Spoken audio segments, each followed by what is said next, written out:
In compliance with the Open Public Meetings Act of New Jersey, adequate notice of this meeting was provided on December 5th. With COVID restrictions. Suzanne, are we on? Yes, sir. Yes, ma'am. Okay, now we're on.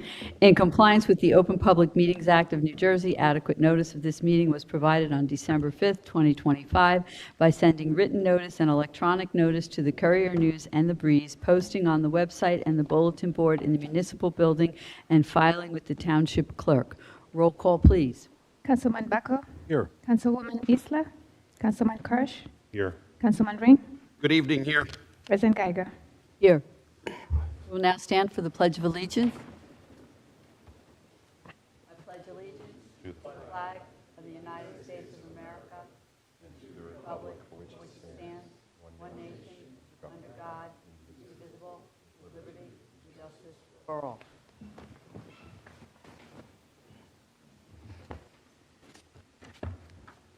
We're now on to item 4, minutes for approval. The minutes of July 23rd, 2026, and August. I'm sorry, what? Minutes are not ready yet? Yes. Okay, the minutes are not ready yet. Township Council reports. Councilman Ring, you want to go first this time? Sure. I don't have much to report. Participated in some discussions with the township planner and folks regarding some of the items on our agenda tonight. We'll talk more about those as we go through them, so I'll hold my comments till later. Okay, thank you.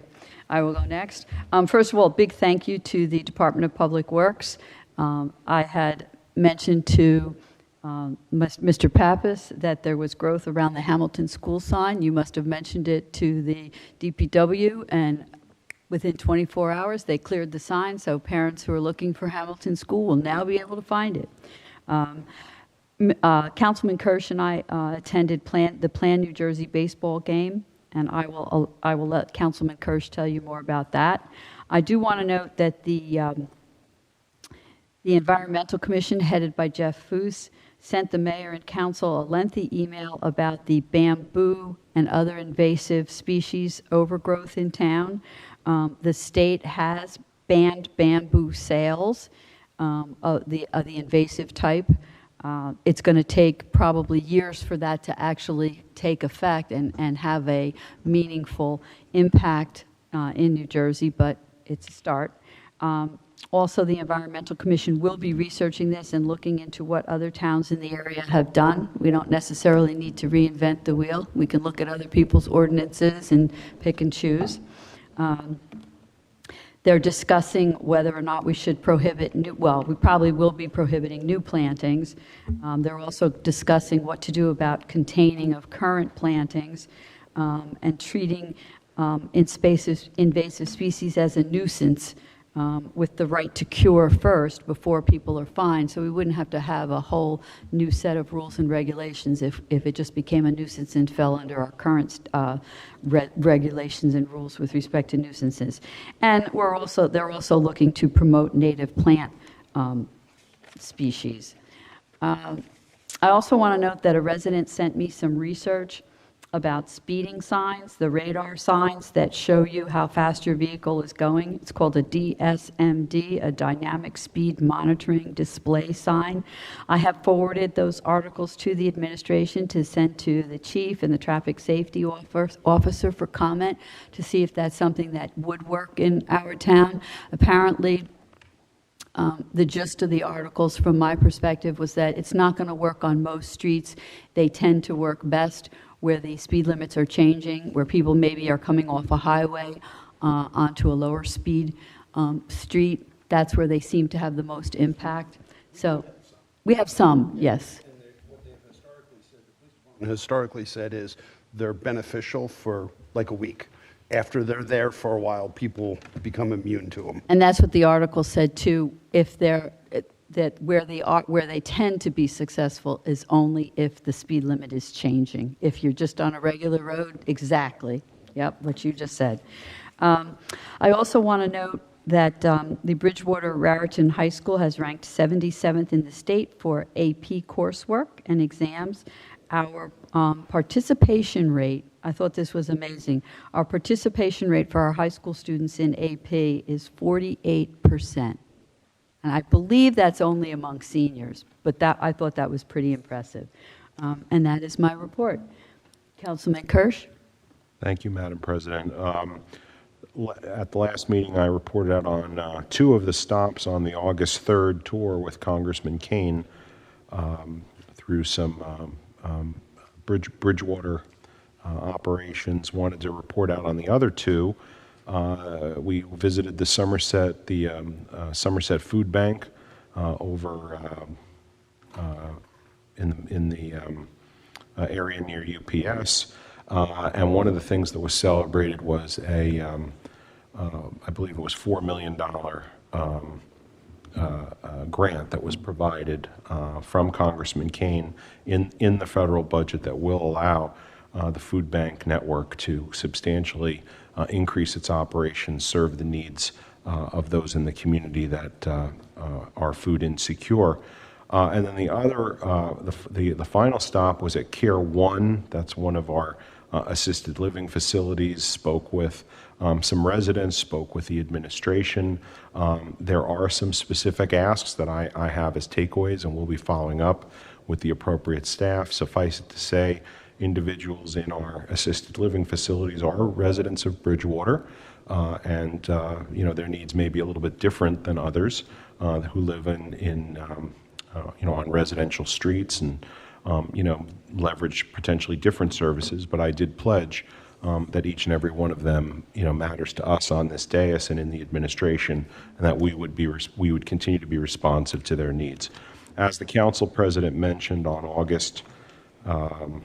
I'm sorry, I misspoke. 420,000. I mixed up a digit there. 420,000 for the Somerset Food Bank. I must have had 4 million on the brain because that's the radios. So I apologize for that. As the council president mentioned on August 13th, we attended the Somerset Patriots game with Plan NJ. They are based in Greenbrook, serve the Somerset and wider New Jersey community. They stand for, their acronym is Planned Lifetime Assistance Network of New Jersey. They provide lifetime advocacy for people with disabilities.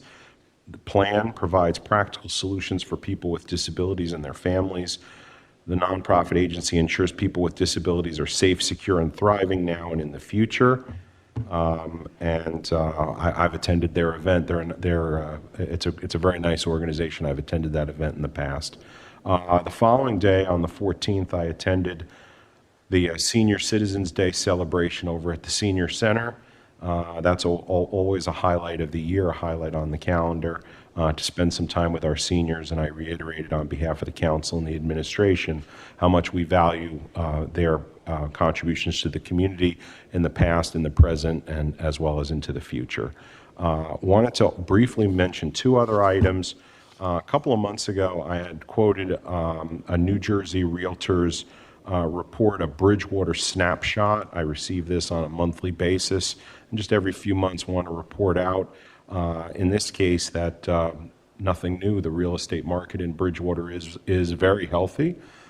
Certainly a testament to people wanting to live here, the high quality services that are provided, the high quality community that we're blessed to live in. Just to give a couple of quick numbers, and these are going to be year over year July comparisons. The median sales price is up 8.2% to $892,500. That is for single family homes. The percent of list price received is 104.5%. For condos, numbers are similarly impressive. Well, actually, in the case of the median sales price, $630,000, and that's an increase. That's actually more robust, of 37%. Year over year, July to July. And in the adult community, the median sales price is $520,000, and that is an increase of 6.1%. So we're looking at robust growth in terms of the value of people's homes. And as I stated, I believe that's a reflection of the high desirability to live here. And final item I wanted to mention, we received an email from Shauna Lynch, who works in business development and donor recruitment for New Jersey Blood Services. There is an upcoming blood drive on August 27th in Bridgewater, specifically at St. Bernard's Church on Route 22 East. As I believe has been widely discussed, in the media, that there is a substantial blood shortage going on right now. Summer donations continue to lag while patient needs remain constant. So I was asked to alert the community that if you are healthy and able to donate blood, that opportunity is next Thursday, August 27th from 10 to 4 at St. Bernard's Church. And that's my report. Thank you. That was really interesting about the real estate prices. And I forgot to give my fun history fact, so I'm going to give it now. During the Washington encampment in the vicinity, it was thought that there was a copper mine in the area. However, the methods available at the time were too crude to yield much copper, but it is believed that they were able to get enough to make one brass cannon, which they used in the war. Councilman Bucko? Thank you very much. Just like to go back a couple weeks and mention something that I forgot to. On July 13th, I met with representatives of New Jersey American Water and discussed the seemingly recurring challenge that Bridgewater has with water main breakages, to really find out from their standpoint what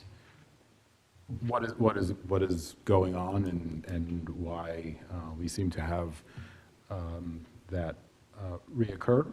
I was pleased to hear that the water company is taking some preventative measures to hopefully prevent further issues.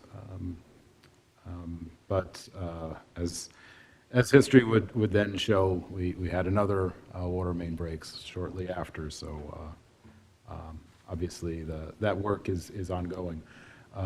Also, at the tail end of last week, I met with the administration and our planner, Ms. Armit, who was also with us this evening, regarding the data center ordinance that we will be introducing this evening.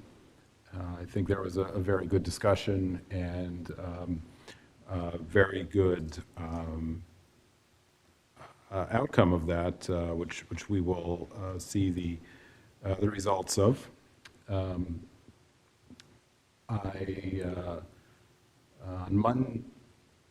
Tuesday, I had a meeting with Chief Mitzak and Lieutenant Stephen Zeichner from the Bridgewater Police Department, and we discussed flock cameras specifically and automatic license plate readers in particular. It has come up from a number of members of the community whether or not Bridgewater has flock cameras. Bridgewater does not currently have them. I think I can characterize the reason that we don't as a issue with the business practices of the company. I did express my concern to the chief and lieutenant and the administration about what happens potentially when Bridgewater feeds into a massive third-party system, and that even though Flock and similar companies say that they keep our data separate, it's once you turn it over to them, it's not really ours anymore. They're just holding on to it for us. But I think as we've seen from reports throughout the country recently, Flock isn't so great with not using the data that is collected by the various cameras throughout the country appropriately. Now, I certainly understand and appreciate the usefulness for not only solving but preventing crimes that automated license plate readers can propose. I think that it is a good choice to discontinue the relationship with Flock by the township. I think that the reason that occurred just exemplifies the issues that I have and many other people have with that particular company, and certainly that we have in Bridgewater a very good usage policy, and I don't want to even imply that any Bridgewater police officer has incorrectly used the data, but the control of anything that's collected from Bridgewater ends basically at our borders, and once the data is fed into an external network, it's basically on the honor system that somebody would respect our own rules, and as we've seen in media reports from throughout the country, that doesn't always happen. So just to close, I'm happy to report that Bridgewater no longer has that relationship, and I can assure some residents who have brought that concern to me that is not a concern for us anymore.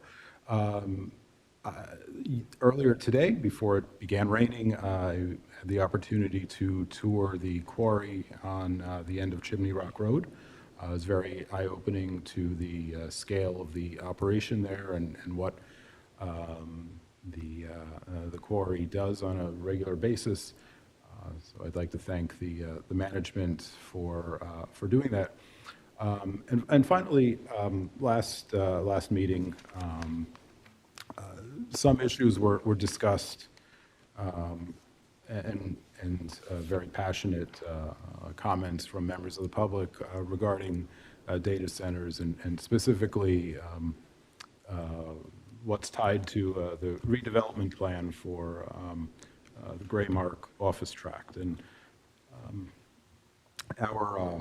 my colleagues have correctly pointed out that there is no filed plan to build a data center where the current office building currently stands. And it is correct that within the redevelopment plan, there is a site plan,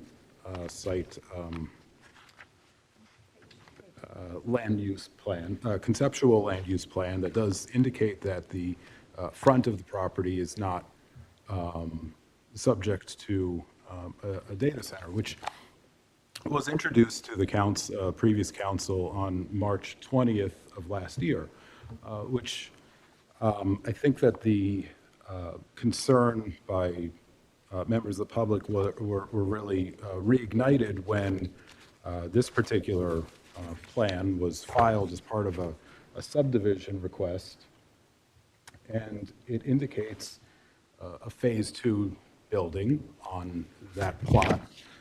Again, not something that the redevelopment plan would allow.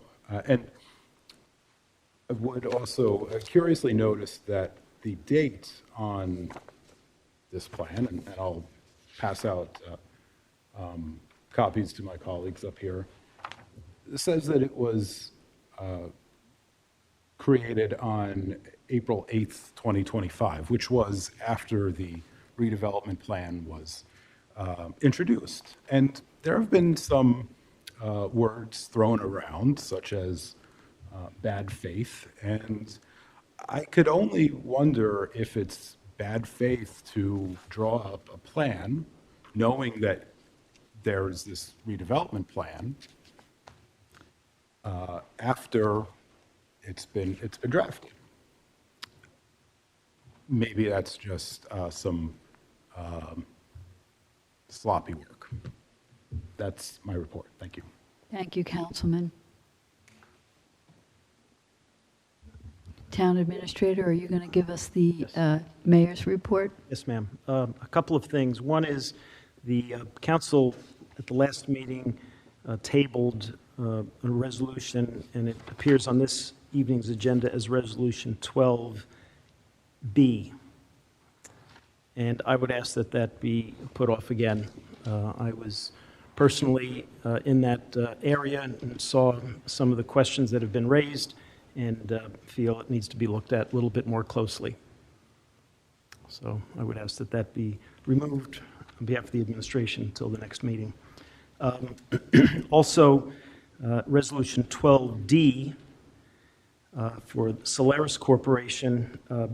There's a memo that Kevin Sumner, our health officer, that you should have, was distributed that provides an explanation.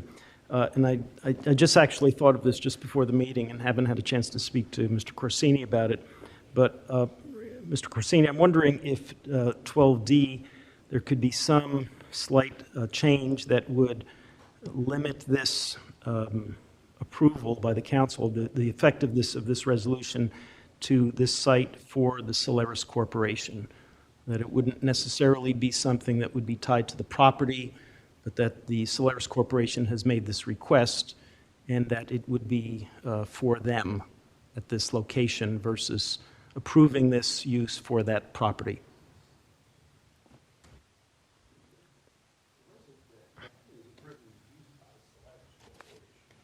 Well, if he feels that that is sufficient to address that, then I'm fine with it, but I don't know if the title is sufficient or if it should be in the body of the resolution.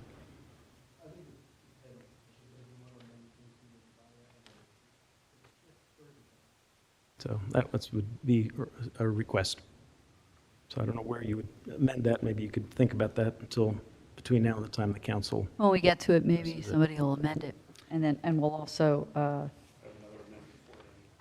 and we'll also remove item B. Yeah, and I have just one other item. I'd like Ms. Sarmat to come forward to the podium and just provide some clarification regarding one of the matters that the council has dealt with considerably at the last meeting and will likely come up again today.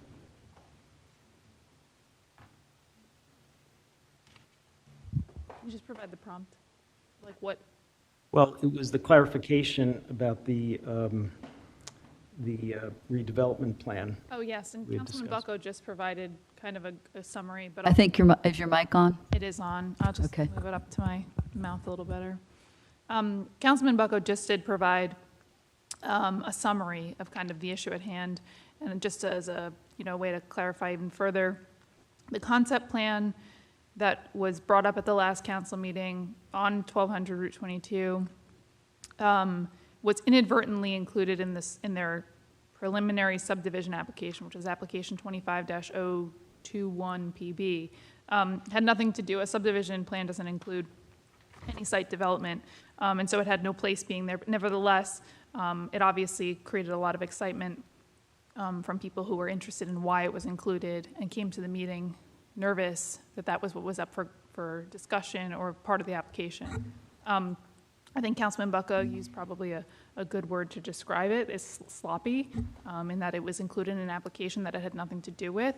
And on top of that, just to further clarify the points that Councilman Bucko brought up, that concept plan could never be developed under the redevelopment plan. It is not in compliance with the land use regulations within the redevelopment plan that are permitted, which is explicitly stated on page 10 that it must comply with that concept plan on page 11, of which does not show a data center in the front of the property where the office building sits today.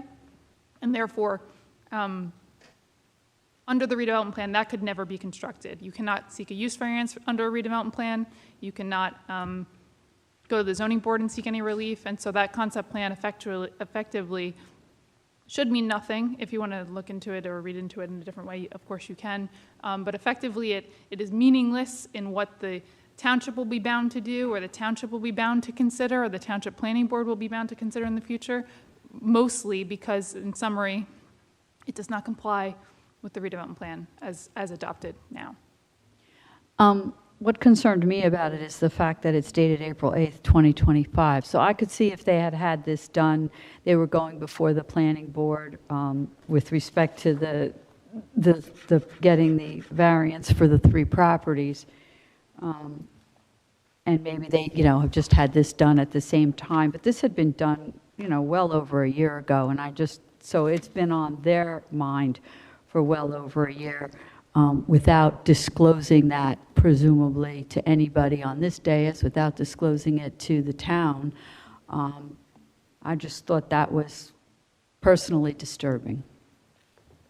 The moment we received it as part of the subdivision application, it confused me as well, because we were, charged with reviewing the application and seeing it. I raised a question to, why it was included, because it wasn't pertinent to the application, and additionally, it wasn't even pertinent to the redevelopment plan. So I can't presume to know why it exists in that form. All I can say is that the township is not bound. It does not present any kind of realistic or reality of what could be on that property based on the regulations. Thank you for that clarification. I think that's making us all feel better.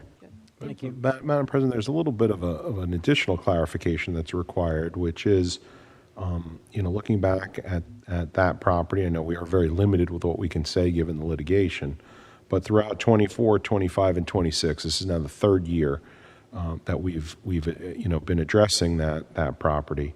And I think it's very important to note, and this may come up in the conversation about the data center ordinance, that previous councils, the administration, previous planning boards, bless you, were exceptionally careful in setting up what we believed at the time to be reasonable guardrails, and that the votes we took were based upon what I would simply call a normal human-sized data center, and not what was in the plan that's been discussed. There was no discussion of knocking down the building in the front. There was no discussion of auxiliary power substations or whatever they think they want to build there. That was never discussed. So the votes that were taken and the positions that were taken were based upon at the time, reasonable sized data center in the back, period, end of discussion. So, it's not just, the potential misleading that's been going on. It's also the assertions that somehow previous councils or the administration or previous planning board somehow were asleep at the wheel or somehow were allowing some monstrosity. That also was not the case. No, as I mentioned, that concept plan is not based in the permitted uses or the permitted locations of the redevelopment plan, and therefore it's not something that the council inadvertently missed or the planning board inadvertently missed. It simply is just not permitted. So it's a concept plan that they have fantasized that just cannot exist. So. Thank you, Ms. Sarman. Madam President, that really concludes my report, but if I could, I would like to just introduce Mr. Genova for the presentation whenever you're ready for that. Go ahead. Okay. So Mr. Genova is here, Director of Municipal Services in the Sewer Utility, to make a very detailed and very well put together presentation. There's a lot here. It really scratches the surface. There are a lot of people that have make this possible for this sewer utility to operate. I know he'll acknowledge. The one person that was not included in this document is Jordan Volk, our sewer utility engineer. And when I reviewed this yesterday, he was omitted from the org chart, and I'd asked that he be included, and it wasn't, so I hope that can be added. So with that, Mr. Genova.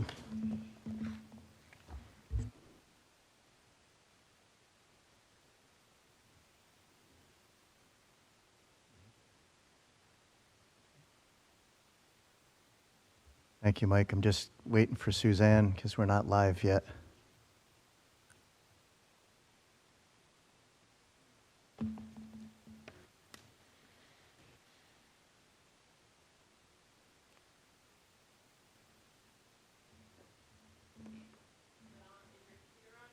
Yeah.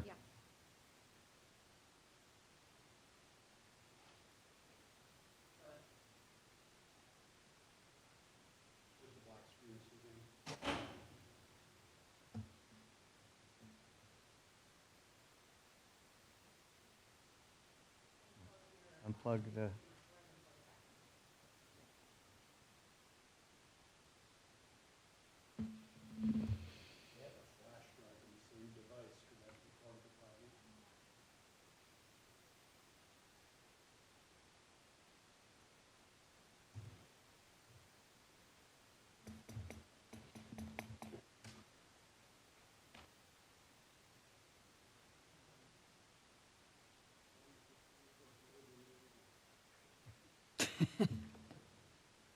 Especially.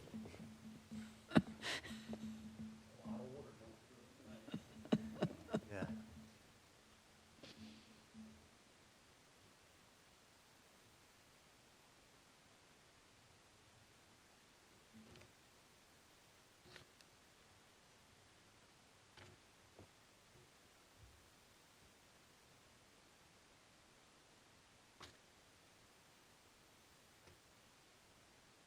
Yep, Suzanne Magic.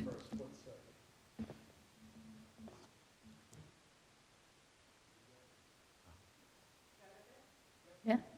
Thank you, Suzanne.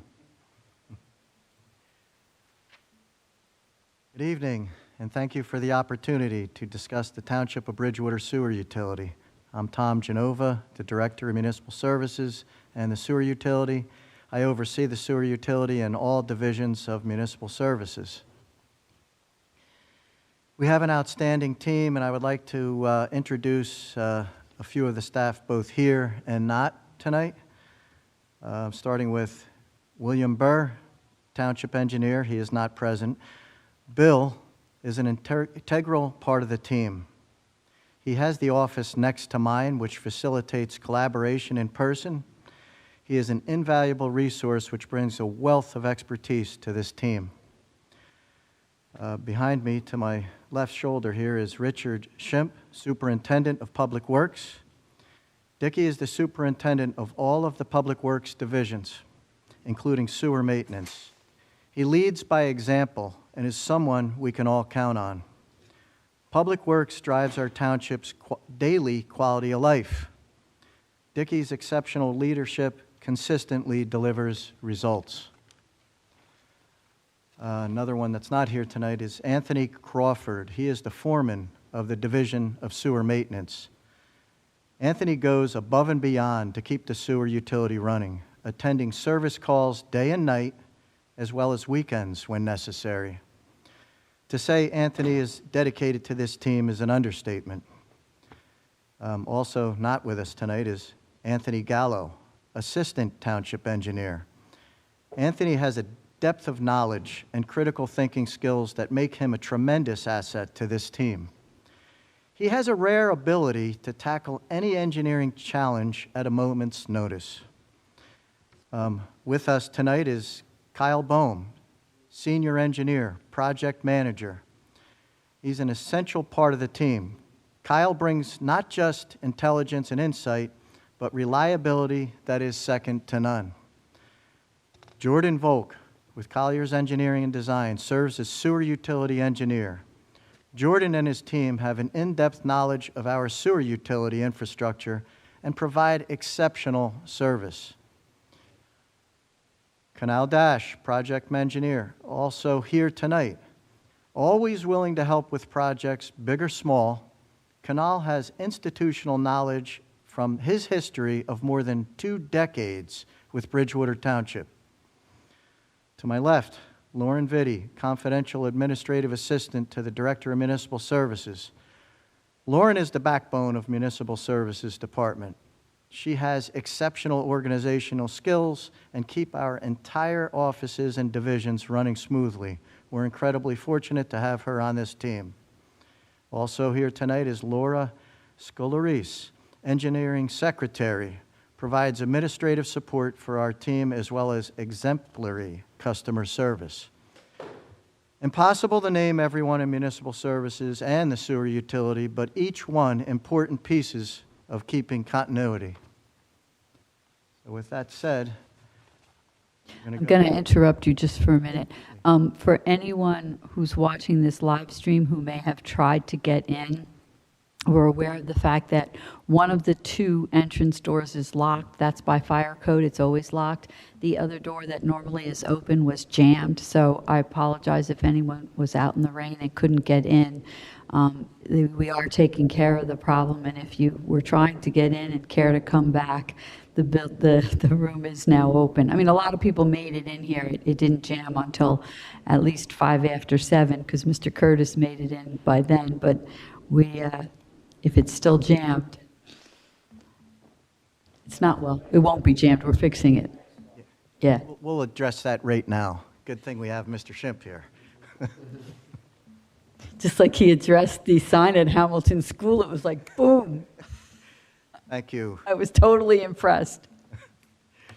Thank you, Council President. So on your screen right now is our agenda. So tonight, we will discuss the organization, some past projects, current and future projects, as well as the challenges that the sewer utility faces. If anyone on the council has any questions during this presentation, please stop me at the end of the slide.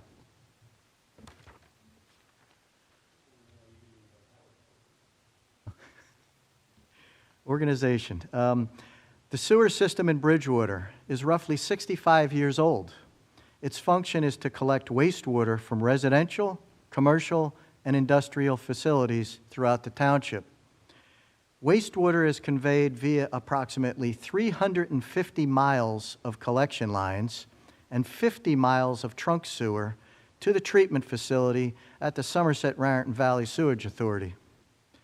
The Sewer Maintenance Division has 6 employees who operate pump stations, inspect and clean pipelines, and make minor repairs as necessary. These employees are on call 24 hours to respond to emergency sewer backups.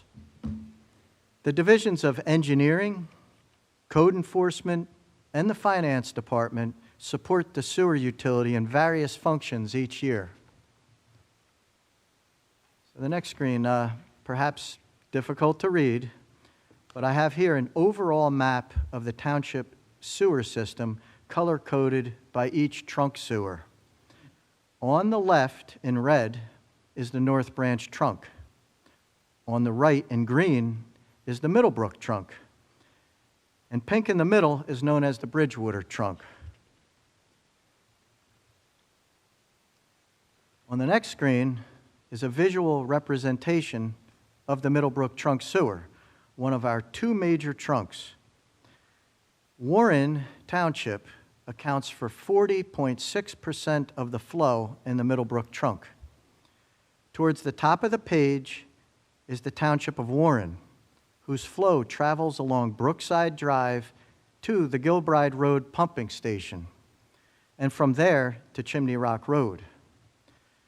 The west branch of the Middlebrook trunk begins near Mount Vernon Road and flows via gravity to Chimney Rock Road, converging with the pumped flow from Gilbride and eventually down to Middlebrook Pumping Station. The pumped flow crosses Interstate 287 and then travels south by gravity to the SRVSA for treatment before discharge into the Raritan River. The 2 pumping stations here are the largest in our system. The next screen we're going to talk about past projects. The Middlebrook Pumping Station, which we highlighted in the previous slide, underwent a major upgrade in 2023.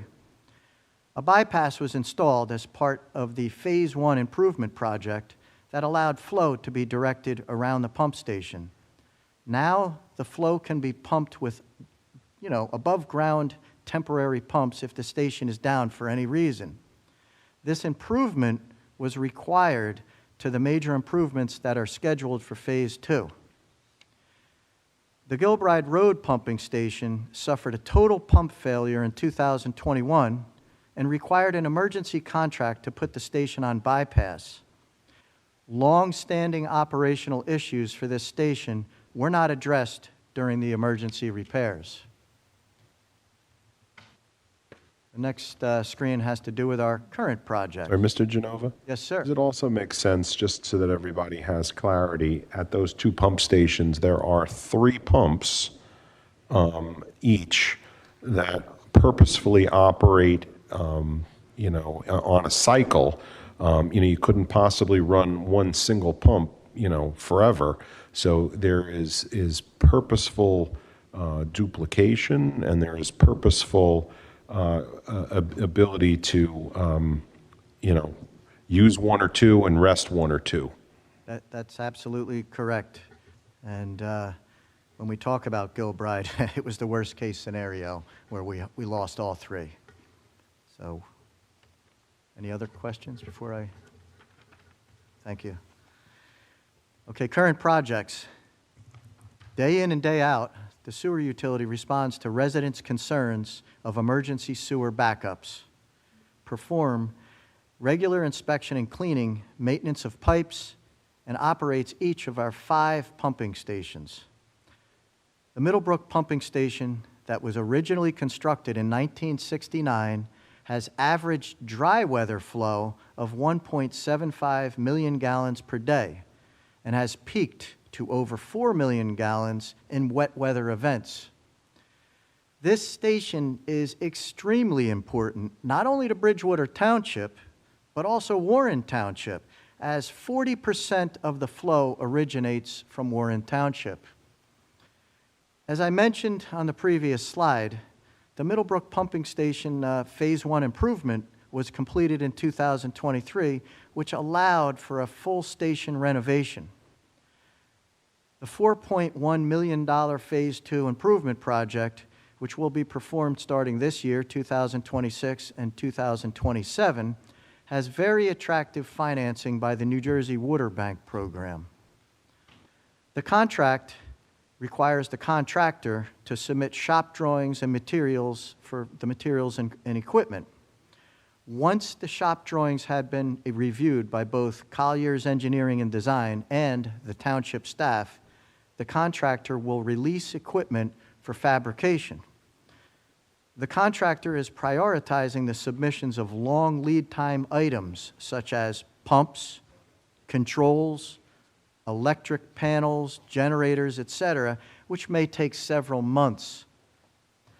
The contractor will not mobilize work or begin anything with the major components until all of this equipment is on hand, and which that is typical for a project of this nature to minimize the time that the station will be on total bypass. The contract calls for a completion date of June 30, 2027. I have a question relating to earlier in the slide.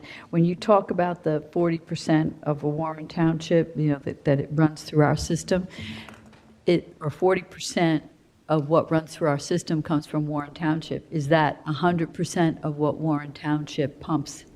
Yes, so all of Warren Township's sewage runs through Bridgewater. that's correct. And There's portions of Warren Township that are treated by their own water treatment. They have several small treatment Smaller ones, facilities, okay. but a lot of it comes into Bridgewater. yes, so that is, to the question, that 40% figure, I have a few other figures I'm going to point out of total pipeline, but that 40% is what's coming into the Middlebrook pump station. So the township owns metering, and what we do, we have them coming into each of the station, and then we also depend on, further in the slides, the SRVSA billing meters. But that 40% specifically is what's coming into Middlebrook. I'm going to point out of the other stations and total pipelines as well. Okay. But to Administrator Pappas' point, it is not the entire township of Warren, but, it's still a very good amount that we are responsible for conveying. And it also bears noting that, as communities around us grow, as we grow, so does the wastewater flow.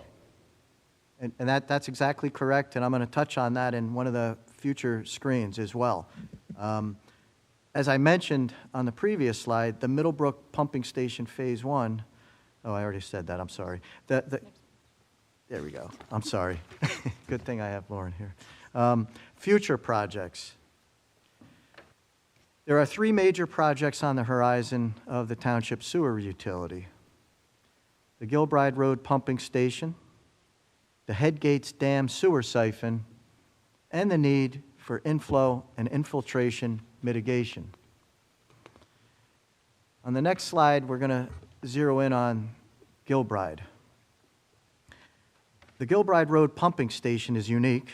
The station was constructed in 1983 and pumps sewage up over 50 feet from the wet well to the force main outside the station. That is very unique for a pump station, meaning so deep. This station, again, to your point, is where most of the Warren is coming in. They're not far. We're up the top part of the township. Flow metering has confirmed that this station received 70% of its flow from Warren Township. So what I'm trying to do is separate for you, not just the pipelines, but each pump station, so whose flow is coming in. 70% Warren Township. As evidenced by the 5 pump failures experienced in the past few years, the station is overdue for major upgrades. The sewer utility has determined that a complete evaluation of the station is required. The evaluation will include capacity, safety, regulatory compliance, and operational reliability. The evaluation will also develop a phased, prioritized recommendations for capital improvements. The award for professional services of this evaluation for Gilbride Road Pumping Station are on the agenda tonight for Council's consideration. We plan to apply to the New Jersey Water Bank for funding in 2026 to ensure the best possible borrowing rates for any improvements identified in the evaluation, and will construct the same by 2028. So the next screen, moving on from the Middlebrook trunk, on your screen right now, you're going to see the scale of the North Branch trunk sewer.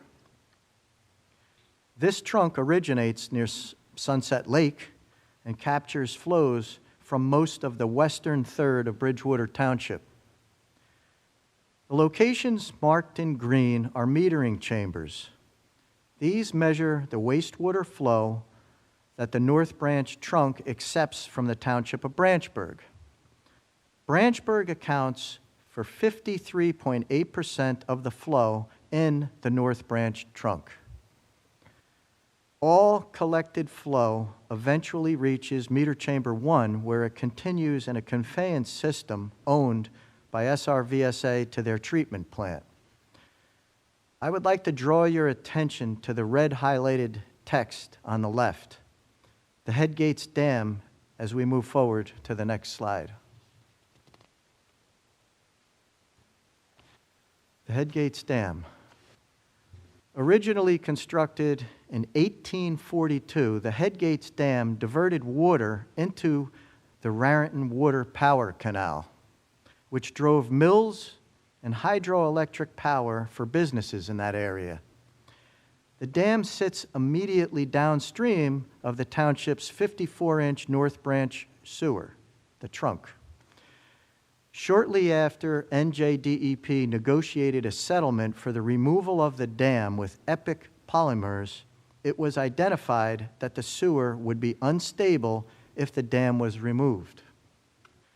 I have worked extensively over the past 3 years to ensure that the township is provided a viable solution to replace the existing gravity sewer using a dual inverted siphon across the Raritan River. The trenchless construction project is planned to begin later this year and completed in the summer of 2027. All design, permitting, reviews, and construction will be performed at no cost to the township. I want to repeat that, no cost to the township. In the lower right side of the slide, you can see a conceptual siphon diagram. Effectively, wastewater flows and it enters the left side at a slightly higher elevation travels through the siphon to a slightly lower elevation and continues via gravity downstream. It is important that the pipes are appropriately sized to ensure the siphon flows with sufficient volume and velocity to carry solids through the siphon. Let me show you some images of the existing Headgates Dam and the 54-inch trunk sewer. Here's the Headgates Mr. Dam. Genova took this photograph, so. Yes, I did take that photograph. I pass the dam once a week while mountain biking. And so the Headgates Dam on the Raritan River, a beautiful waterfall effect adjacent to Somerset County Duke Island Park. This dam, while beautiful, has prevented natural migration of shad and striped bass upstream in the Raritan River, which is the primary reason that the NJDEP has settled with Epic Polymers, Inc. for removal of the dam. They've been removing all of the dams on the river, and this is one of the last ones. And it bears noting, for anyone that hasn't been over, there's a considerable water flow here. This is not, it's not, you wouldn't confuse it for, Niagara Falls, but it's also not a mild little stream going on. You wouldn't ride your canoe. Correct. Oh, do not do This that. the same way. I guess there was a comment about going to the quarry. The quarry is like our mini Grand Canyon. This is like our mini Niagara Falls. But the reason why this is important is, we all know the power of water. The power of water is real. We saw the power of water after Ida, where the Middlebrook trunk was essentially blown out in a section over by 22 due to the power of water. So this is something we that can't be taken lightly and that we have to stay ahead of. Absolutely, and if you look at this aerial image on your screen right now, you can see through the water the exposed 54-inch North Branch trunk, which is located just upstream of the dam. So the point here is, we're really the beneficiaries that our line was that close to the dam, because we would have had to address that at some point and bared this expense. But again, this was several years in the making, negotiating. The next screen is a drawing, although very busy, shows the proposed dual inverted siphon construction alignment. From the left, an access road is being constructed from the Hillsborough side. Concrete chambers will be constructed on each side of the Raritan River. An approximately 500-foot-long siphon will be constructed via trenchless construction connecting these chambers. NJDEP has very strict limitations for work within the river, which therefore required the siphon to be constructed via trenchless construction, meaning they're going to bore under the river. On the right side of the river, the siphon chamber will direct the wastewater flow back into the existing 54-inch gravity sewer known as the North Branch trunk. An access roadway will be constructed to allow construction equipment to access the work site from Duke Island Park. So the major takeaway regarding the Headgates Dam removal and dual inverted siphon project is that the sewer, which was at risk of damage from the river, is being replaced at absolutely no cost to the township. So who is paying for it? Epic Polymers was a company that probably acquired various other companies that did pollution on the Raritan River back in the day. And in the negotiating of the alleged, pollution, they agreed to take out these dams. One of them was on Robert Street. One of them was on Nevius Street in Raritan when you cross the bridge. Wow. They've been doing this for a long time. And They're still in business. Yes, it's a big company, and I can tell you that they bid this out a minimum, I think it was 3 or 4 times. They did not expect this added expense to removing dams. but the DEP, and we had meetings out with all kinds of DEP officials at Duke Island Park. This went on for years. Like I said, they drug their feet as long as they can, but we had a pre-con meeting a couple of weeks ago. This is moving forward. Tom, you should talk about how we got those funds for CDM Smith. Should you touch on that? Yes, good, thank you. So as part of the negotiating with, of course, Mr. Cresini's team, we had Alex Fisher and myself, we actually had them give us escrow money towards CDM Smith, which is a recognized leader of siphons who actually works for the SRVSA, to be our eyes, ears. They've reviewed all of the design documents all the way up to 100%, and now they're going to take it through construction. So not only was all of our engineering professionals paid for, also our attorney fees. This was such a win-win to Bridgewater Township and was a team effort, and I'm really happy to be here to tell you about it. I'm actually more excited about watching the siphon get built, but this is really big news for Bridgewater Township. Okay, next slide, thank you. The other future project. The next major future project revolves around inflow and infiltration. We call this I&I, which is defined as stormwater and groundwater entering sanitary sewers through direct connections, which is called inflow, or defects such as cracked pipes, faulty joints, we call that infiltration, causing excess flow, higher treatment costs, and risks of overflows. So we're going to talk about I&I. An example is the Gilbride Road pumping station, where a 2-inch total 24-hour rain event will result in 50 to 60% additional flows. Over the course of any given year, the I&I flows results in substantial additional township costs for treatment of millions of gallons of clean water at the sewage plant. The township sewer utility requires a funded yearly I&I program where phased investigations and repairs can be performed. Approximately 50% of the sewer utility operating budget is for wastewater treatment costs. The 2026 annual sewer treatment cost is $6,075,076. This translates to $2,934.61 per million gallons paid to the SRVSA. So, you know, obviously, being 50% of our budget, it's a big, big expense, and we need to focus on it. This office has identified defective sanitary manholes on the North Branch trunk and the Middlebrook trunk.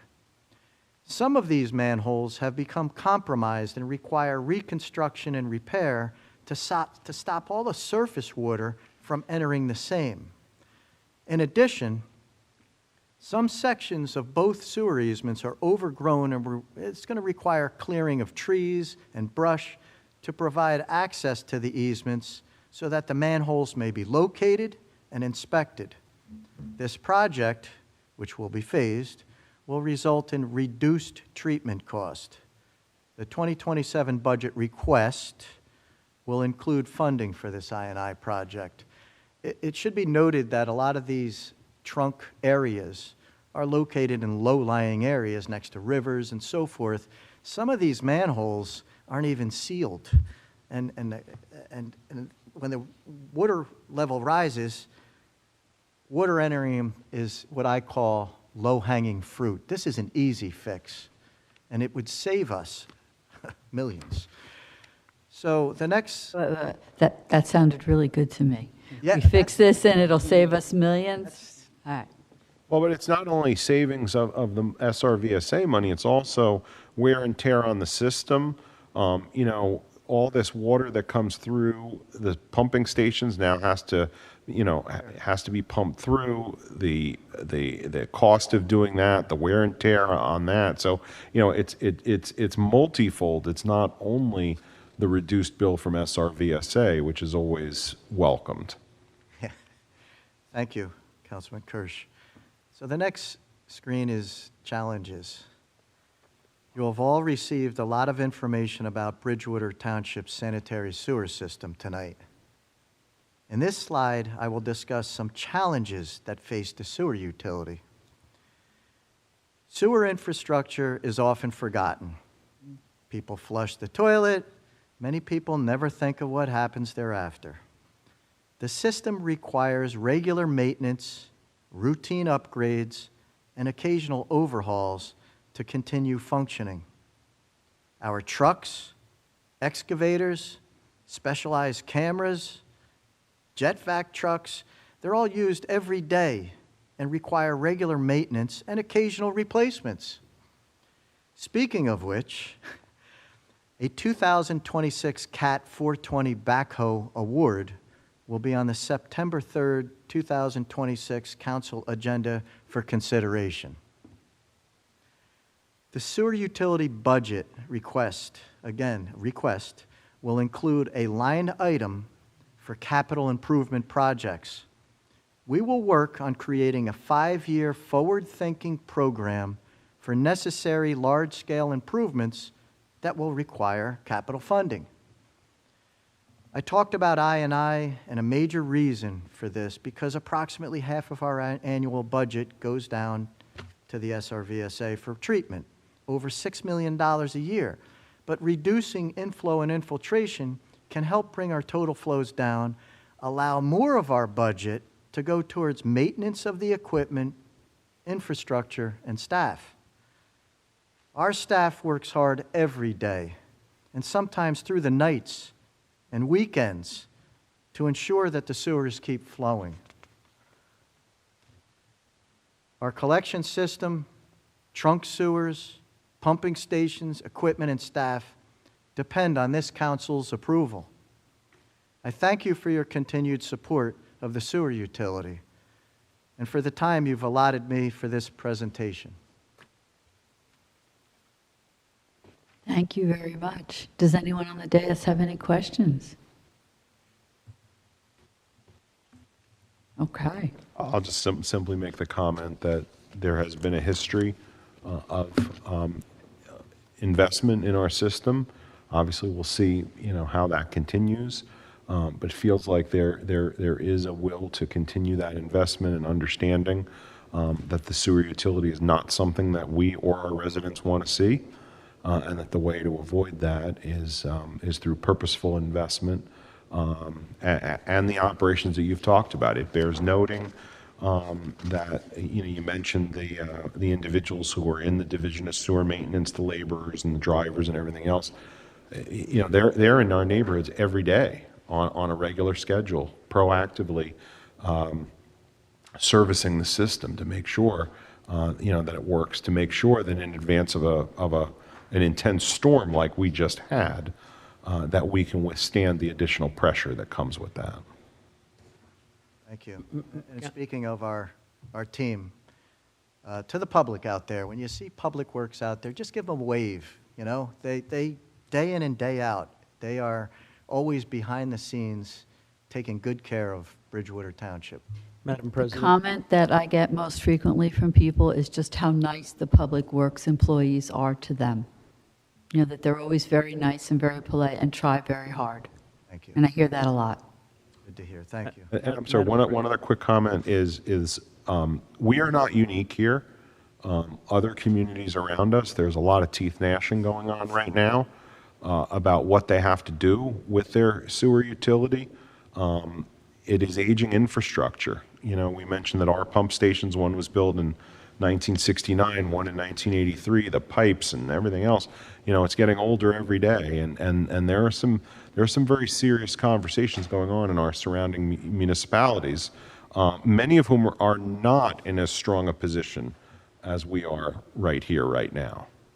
Some other towns, some of our neighbors are looking at some substantial deficiencies not to diminish what you have here. What you have here is serious, and we need to address it. But on some other dioceses in other municipalities, they're looking at a much more dire situation than we are here. Madam President, if I can, just one comment. Thanks to Mr. Genova and his folks for putting this together, but also want to recognize Bridgewater's representatives on the SRVSA are here, Mr. Bob Albano and Dr. Joe LaFieri. I just want to know, I have toured the SRVSA. It's fascinating. I had a really good time with the two gentlemen in front here that you just pointed out. Is it possible to tour one of the pump stations as well? Sure. You can go to both. Ooh, Absolutely. I knew the two of you had been. I have the photos. All right, Absolutely. wait till the weather gets a little bit colder, right? That's what I'm told. Yeah. Oh, you don't want to go now. That's correct, yeah. Okay, thank you very much. Thank you. I'm going to open the, we don't have a proclamation, right?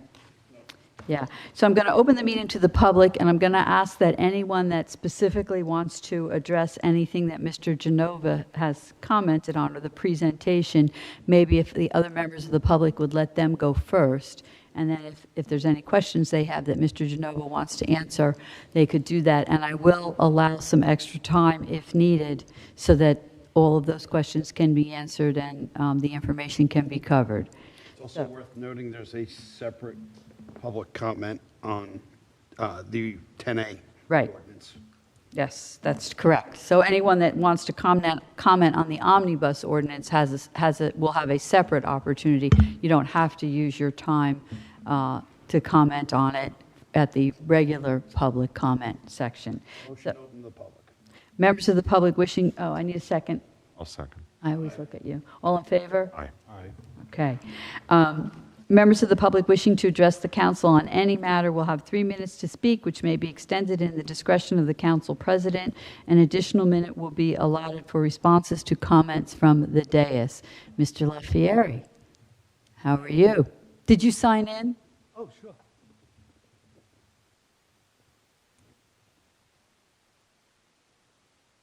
One of my tour guides.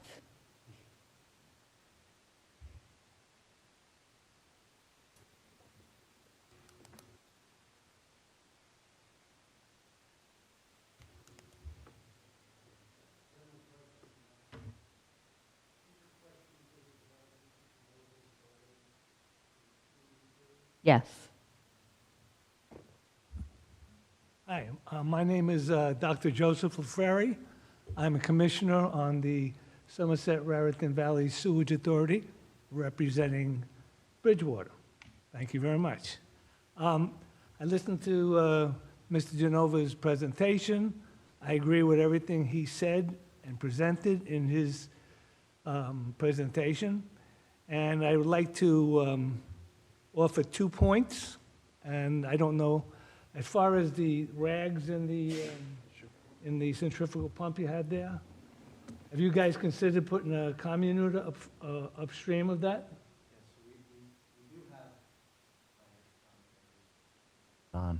We do have that at our pump stations. What you were looking at was a separate pump that was just brought in for service, and that's what they found in it. Okay. The commuter just takes those rags and solidifies it into a liquid form so it could pass through. And it's very effective. The second thing I wanted to talk about was the I&I. I think this is the biggest waste of money any municipality or governmental body can pass up on. I&I is nothing but leakage of water into the system, as Tom said, either through cracks in the system or illegal connections to the sanitary sewer.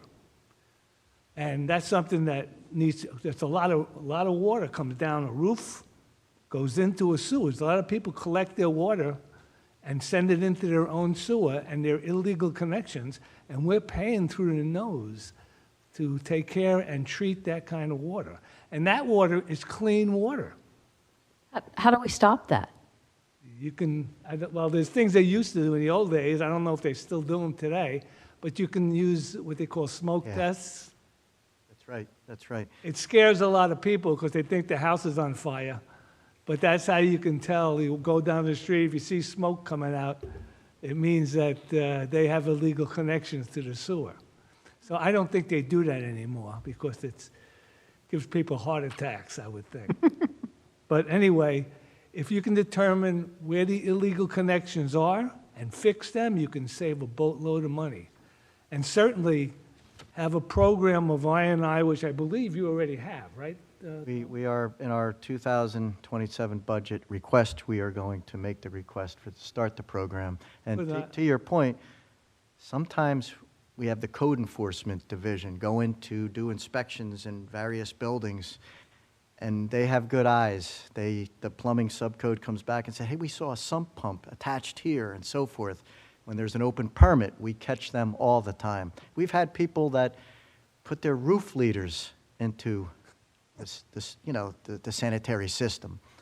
But A lot of water. yes, Yeah, sure. every town has this problem.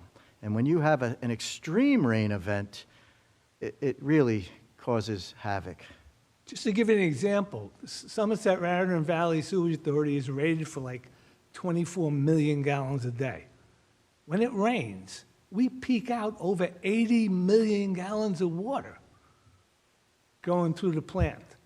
That's clean, that's that's 3 times more clean water coming into the plant than sewage water coming into the plant. So it really doesn't need to go through the sewage Right, and plant at all. unfortunately, Yeah. it's coming through the towns, and the towns are paying for us to clean water. Because we don't know how much is this, how much is that. All we know is we have 24 normally in the dry weather area, and we have 80 million when it rains. That's a lot of water to treat for free. Now, if it didn't go through the sewage system, though, where would it go? Just in the ground? Yeah, that would just percolate, go over to the Raritan River, it would percolate into the ground, get down to the water table. But it's still going into the ground because when it goes through the sewage authority, it's going into the Raritan River. Right. But We'll go it's into the being, Raritan River eventually, because that's where we exit. Our plant effluent goes to the Raritan River. However, the water that's coming in through the sewage pipes that are broken would otherwise find its way into the Raritan River somewhere upstream where we wouldn't treat it. what's the advantage of someone to hook up to our sewer system? Why wouldn't they just let it run into the ground? What's the point? Because people don't want water ponding on their own property. Right, or, affecting their foundations, the leaders come down, they don't bring them out far enough.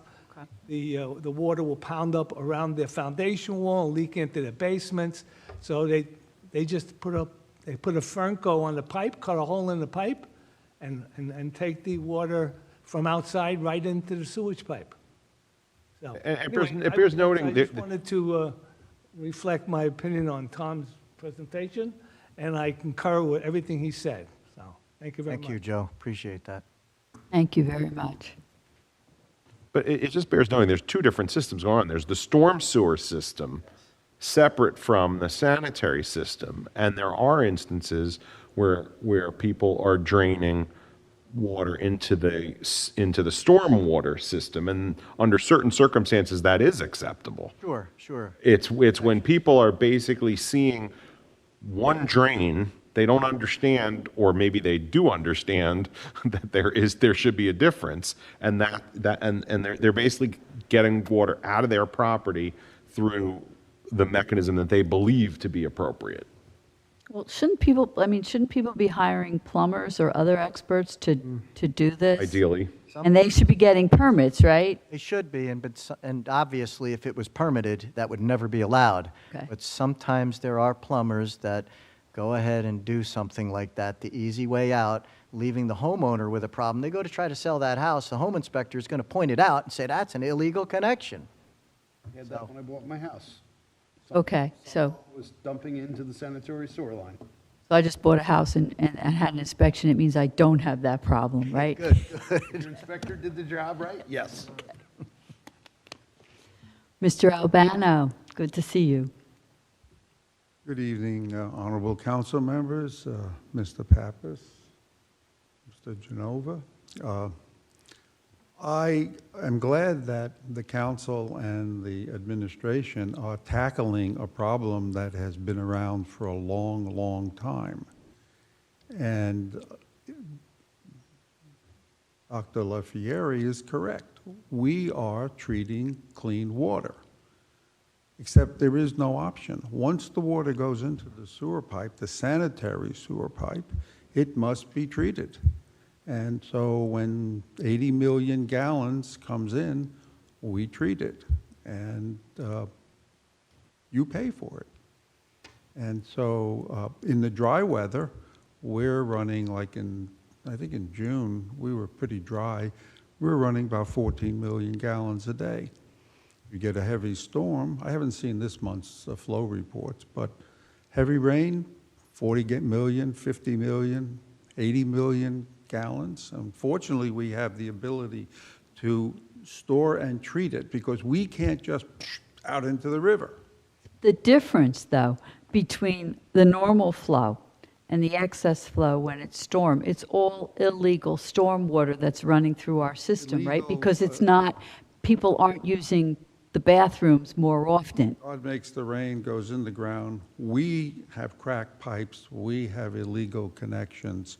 We have missing manhole. The manhole. Oh, and the manholes. But even on the dry day of the 14 million gallons, some of that 14 million is still Some of it illegal is. connections. Yeah, you can also argue that if there are cracks in the pipes, what leaks in also leaks out. Yeah. But, and you don't want that to happen either. You do not want broken sewer pipes leaking during dry weather. You don't So want it during any weather. no matter how you cut this thing, you should do it. And you can put a number on what it's worth to fix. It's not that it's easy, because as you know, I used to be on the other side, and we would talk about this often, putting hundreds of thousands of dollars into fixing it, and it's not easy. And by the way, for the members of the public, when you see those public works folks, offer them a bottle of water if it's a hot day. I do when Anthony was up by my house a couple of weeks ago. Anyway, thank you all, and thank you for your efforts and hard work. Thank you, Mr. Albano. Is there any other member of the public that would like to address this specifically? Mr. Kraut?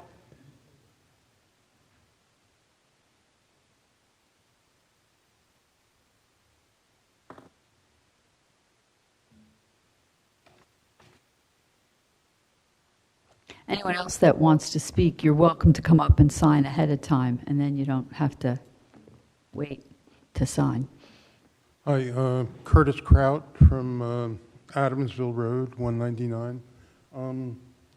During the Hurricane Ida, several of the homes, I live along Cuckolds Brook, which is a major stormwater drainage way, and the sewer system tends to track the elevation of the brook and other drainage ways in the town. And during that event, several of the homes had significant sewer backup into their basements. So one of your foils had to do with infiltration into the system. Obviously, some of it's going to happen and it's unavoidable to some degree, but has anything specifically been done to address those low points in the system where there's been traditional backup, where there's never been any before? Like along Cuckolds Brook in that area? I think what you're referring to, and again, during Ida, we even lost a section of the Middlebrook trunk. When you have low-lying areas and floodwaters come up, there's no question there's going to be sewer backups. There's nothing really that we can do to prevent that, because the pipe is always following the streams and the low points, gravity Right, but the going downhill. infiltration would either be through cracks in the existing system or through manholes. Yes, if that was the cause, but I think what you're referring to back then was the raising of the floodwaters that really caused most of the backups. Okay, so is there anything that could normally be done with like manhole covers? Well, yes, absolutely. That's what I'm talking about. We want to take what we call low-hanging fruit, because you can identify, once we can get to the manholes in these, by the brooks, by the rivers, we can get out there, inspect it, and quite frankly, when, repairing manholes and putting sealed lids on them, fixing the grout, even waterproofing the inside of it is one of the easiest things to do. And that's why we want to really focus on that as our first, it would be phased. You can't just, I told you how many miles there are of sewer collector lines and trunks throughout this township. It's phasing it. But again, that's really what we want to start with, starting in 2027. Well, there's just several infiltration points right by Chelsea Way and Adamsville Road there, where the manholes are constantly sinking for the stormwater system and the sewer system. And all I hear is thuds every time a truck goes by and sinks down 4 feet because the manhole is sunk. So, well, take it for what it's worth. Appreciate your comments. All right, thank you.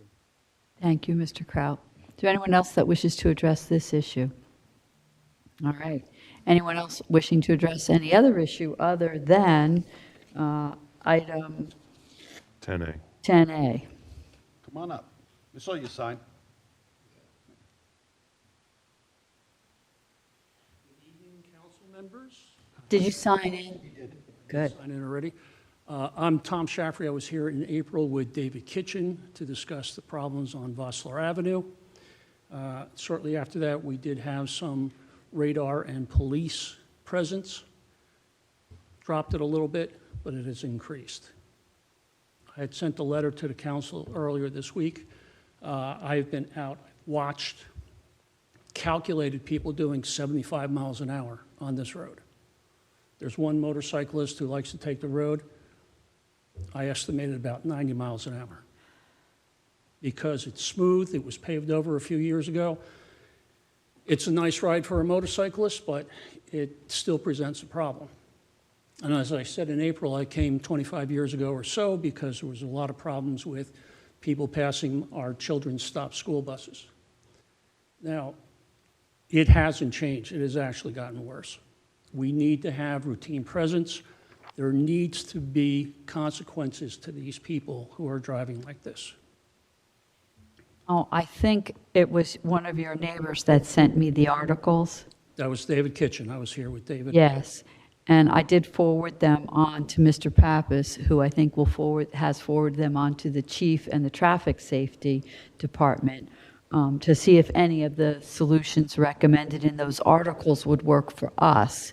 But I'm well aware of the fact Vossler Avenue and Findern, which is parallel to Vossler in certain spots, I mean, it seems to be worse. First of all, wider roads, bigger roads, people want to speed on them. And secondly, when you're coming off of the highway onto a road like Vossler, people are going fast to begin with and they don't slow down. I understand there's going to be a stop sign. I hope it comes up sometime soon, but it doesn't matter. It's still a residential road. We'll have the police, Lieutenant Hennessy is here, and we'll have them check it out again. That is something that the chief has said that they will monitor periodically. They can't be there. We have obviously Understood. lots of other roads, but I'll make sure that they're back there soon. Before I came in April with Mr. Kitchen, I had called the TSU myself because it had a problem trying to pull into our driveways to make a 90-degree turn. We've all been nearly clipped. And in the letter that I sent earlier this week, we've had drivers go up over the curb, they've hit telephone poles, they've hit trees. I've been accosted by people. I had somebody get off a motorcycle and come and try and take my phone away from me. And he flashed a fake badge. And I called instantaneously, but there's no way to catch somebody doing anything like this. Now, the other thing that I had detailed in the letter and back in April is I am unique.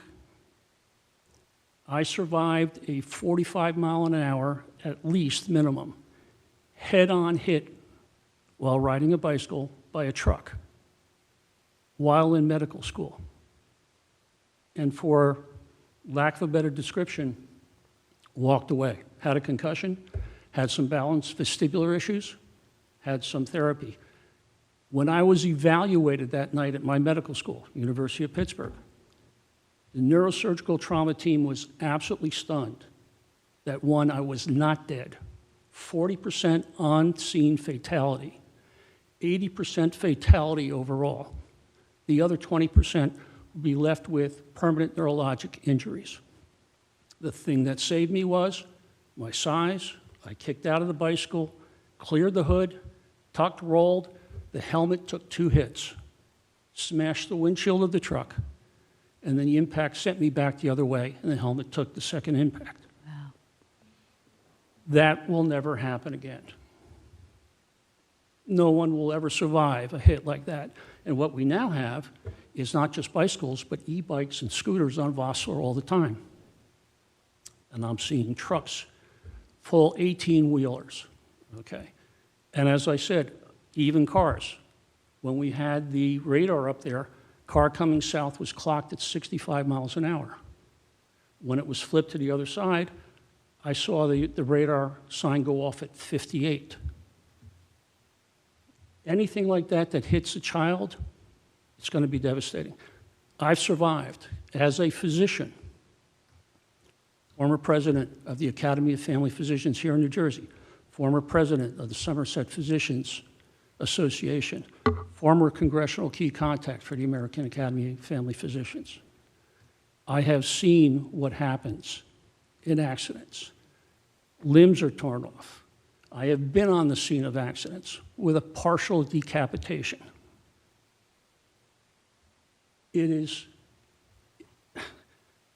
We're talking about not just the citizens of the township, but we're also talking about children who are out on the roads who are going to be more susceptible to any of this. A child will never survive that kind of impact. So the reason I came tonight is I know that there has been some discussions, but I'm imploring you to expedite what can be done. And it's not just Vossler Avenue. When I talked to TSU back in early April, I sense a great deal of frustration. There's 700 roads. We have this problem on dozens, maybe 100 of the roads. There needs to be a dedicated routine going around town, stopping these people, no pleading down. If it's reckless driving, 65 miles an hour on a 25-mile-an-hour road, 90, they need to be stopped, licenses yanked. If they're CDL drivers, I was a former CDL examiner, these people need to be stopped before they're starting to run over and killing the kids in our town. Please, I'm asking you to expedite whatever can be done. Thank you. Thank you very much, Doctor. As somebody who lives on or around that street, what are your thoughts on something like a rumble strips? Well, rumble strips, not so much. I don't know if that's really going to do it. A road hump, it's supposed to be 25 miles an hour. If there's a TSU there, stop people, radar, if we could put a permanent radar. I detailed some of this in the letter I sent you, and I realized it was only earlier this week. You may have not had a chance to read it. It was rather lengthy. But again, going back to when I was before the council more than 25 years ago, this hasn't changed. It has gotten considerably worse. And one of the things that made it worse was having paved the road. I know. Well, what are you going to do? Yeah. There are a number of things that we're looking at, some devices that we're trying to purchase that could be deployed in roads like this and other roads. So we're in the process. We're not going to widely advertise it for lots of reasons, but I'm sure you'll see what I'm talking about soon. Okay. And if I sent the letter to the members of the council, if you please pass it along to Mr. Corsini, Mr. Pappas. It was rather passionate, I would say. I'm Irish, I go that way. Oh, I got the letter with all of the articles attached, but that wasn't... That was from Mr. Kitchen. Yeah, okay. I don't remember your letter, but I'll look again. To the General Township Council email. Yeah, tell the council. Okay. Oh, yeah. Go ahead. The state does have stricter regulations for e-bikes now as of July 15th. I'm sorry, I couldn't hear you. The state does have stricter regulations for e-bikes now as of like July. Yes, understood. But you know what? I'm watching kids not wearing helmets. and having worn a helmet saved my life. I know, I know. How do you let your kid out of the house without a helmet on? But, you know, even if you're the parent and you supervise the kid with the helmet, kids around the block takes the helmet off, throws it in the bushes, what do you do? Last week, there was a band of about 8 or 10 kids on bikes right up the middle of the road, no care. They had traffic stop behind them.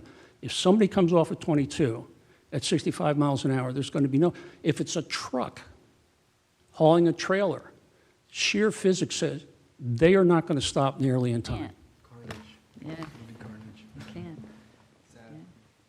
So please, please, please, this needs to be expedited because we need to have this not happen. And no matter what the expense, it's going to take that to prevent this from happening to anybody in the future. Thank you very much, Thank you. Doctor. Anyone else wishing to address the council? Mr. Kraut?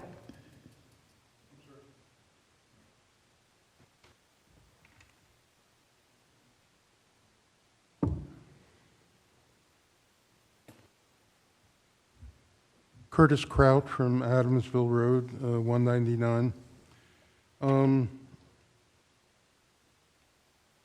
Basically, I'd like to bring up a couple of issues related to data centers, given that it was not originally on the agenda tonight, and then when I came in, I found that certain items had gotten added back on. Basically, I have 3 question areas for the council. The redevelopment plan that was passed by the Town Council and Administration last year on April 24th, 2025, basically permits data center use on the Graymark 1200 Route 22 property. This redevelopment plan, based on a lot of public input and my own professional judgment, is seriously flawed. The data center use is just not appropriate or in the interest of the local community. The redevelopment plan, which was passed as part of Ordinance 25-05, should be repealed in its entirety as soon as possible. For reference, the agenda for the August 6th council meeting originally included an ordinance for the introduction. It was originally called the item 11B. In the first revision of the agenda for the meeting on August 6th.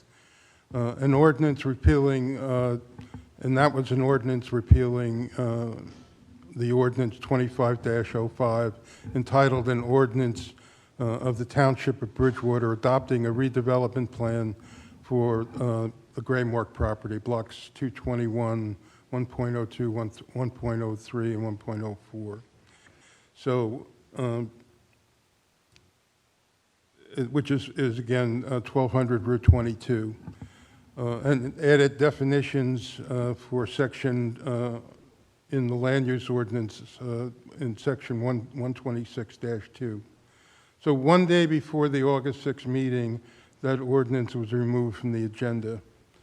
So I guess the question for the council is, what is the status of the repeal ordinance associated with the redevelopment plan? And when will the council be voting to introduce it again? I'm going to ask you to continue on, and then we'll answer your questions after you ask all of them. Okay, that's fine. The next major issue associated with the 1200 Route 22 property.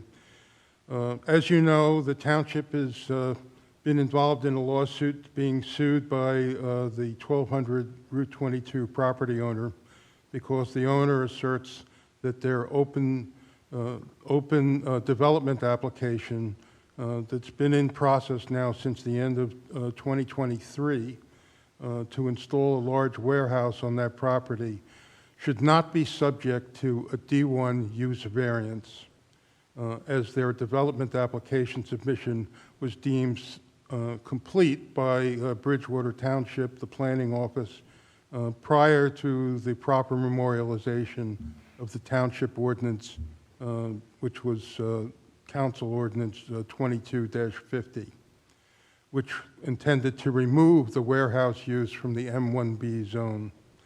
So the major open questions associated with that is there, if there is a potential settlement reached by the township administration with the landowner of 1200 Route 22, two parts here, but would the review of the existing land development application continue to be heard before the Zoning Board of Adjustment? And it was in process, and it's been interrupted basically since spring of 2025, early spring. Actually, at the beginning of the year, it just kept getting postponed. And I believe it's still on the agenda, according to the planning office, for September 22nd. You're over 4 minutes. Is there, can you kind of cut to the third question? So basically, will that settlement agreement be subject to final review and approval by the town council prior to adoption, if there is a settlement agreement? And the last question is, when will a new ordinance defining the criteria associated with data center uses within the township be drafted and subject to public review? And I guess that's a rhetorical question because I believe it's Yes. back on the agenda for Right. tonight. Number 3 is Right. answered. I'm going to ask our attorney to address questions 1 and 2. Well, the first one had to do with the ordinance that was posted repealing. I got it. Thank you, though. I appreciate that. The first one had to do with the ordinance that was posted and then taken off the agenda, correct? Can I ask you to please, my hearing is really bad. The first one had to do with the ordinance that was posted at the last meeting and then taken off the agenda. Is am I recalling that correctly, Mr. Kraut? I'm speaking into the microphone. I don't know if I can do any better. Your first question was on the ordinance that was posted and then removed at the prior meeting, correct? Yeah, I think that the governing body in the time since then has spent time on the ordinance that's being introduced tonight, and that ordinance stands in its place. So it is going to be introduced? Let me answer that question. I originally put those 2 ordinances on the agenda. When the other ordinance appeared as part of a larger omnibus ordinance, I pulled the first 2 because I felt we had enough to deal with just with this one ordinance. This ordinance then was parsed out. The ordinance that you see tonight, item 11. There was an ordinance 11B in the original. Right. So right now we're looking at ordinance, give me a second. Ordinance 11A, okay, is that the one? Yeah. I believe Mr. Kraut's question is, where does this body stand on repealing the redevelopment ordinance? And I believe the answer is, it is related to the litigation, and until and unless there is clarity on the litigation, no action is anticipated. That is also fair. I mean, I think tonight's ordinance is a culmination of various efforts that the governing body has undertaken with the administration. But if Mr. Kraut's question is if his question is when is the redevelopment ordinance going to be repealed, I don't believe there is any intention to take that action until and unless the litigation is resolved. And Councilman Kirsch has phrased it very well. Totally unrelated things. I mean, the reason that the redevelopment plan was conceived in the first place was basically to eliminate, through another route, the possibility of putting a warehouse on that site. And that was removed as part of the redevelopment plan. Sir, as you're well aware of the property, there is litigation. We can't get into a lengthy discussion, but your other question, whether it's a warehouse or any part of redevelopment, that will have to go before a land use board for appropriate hearings at an appropriate time. We can't predict today what that will be or when it will be. But if there is a settlement agreement associated with the lawsuit, any use there will need to go before a land use board, part of a settlement or not. is that what? I think he wants to know, does the council have to approve any settlement agreement? It would depend on the terms, but the administration has always brought every settlement agreement that it's ever engaged into the governing body. I take that to mean probably yes. Okay. Okay. And if there is such an agreement, I guess, to end the litigation, would it be subject to final approval by the town council? Depends. I think the answer was probably yes, but I mean, it would depend on what those terms are, but I think so, right? So it seems intuitive, right? So. most likely yes. That's my takeaway from it.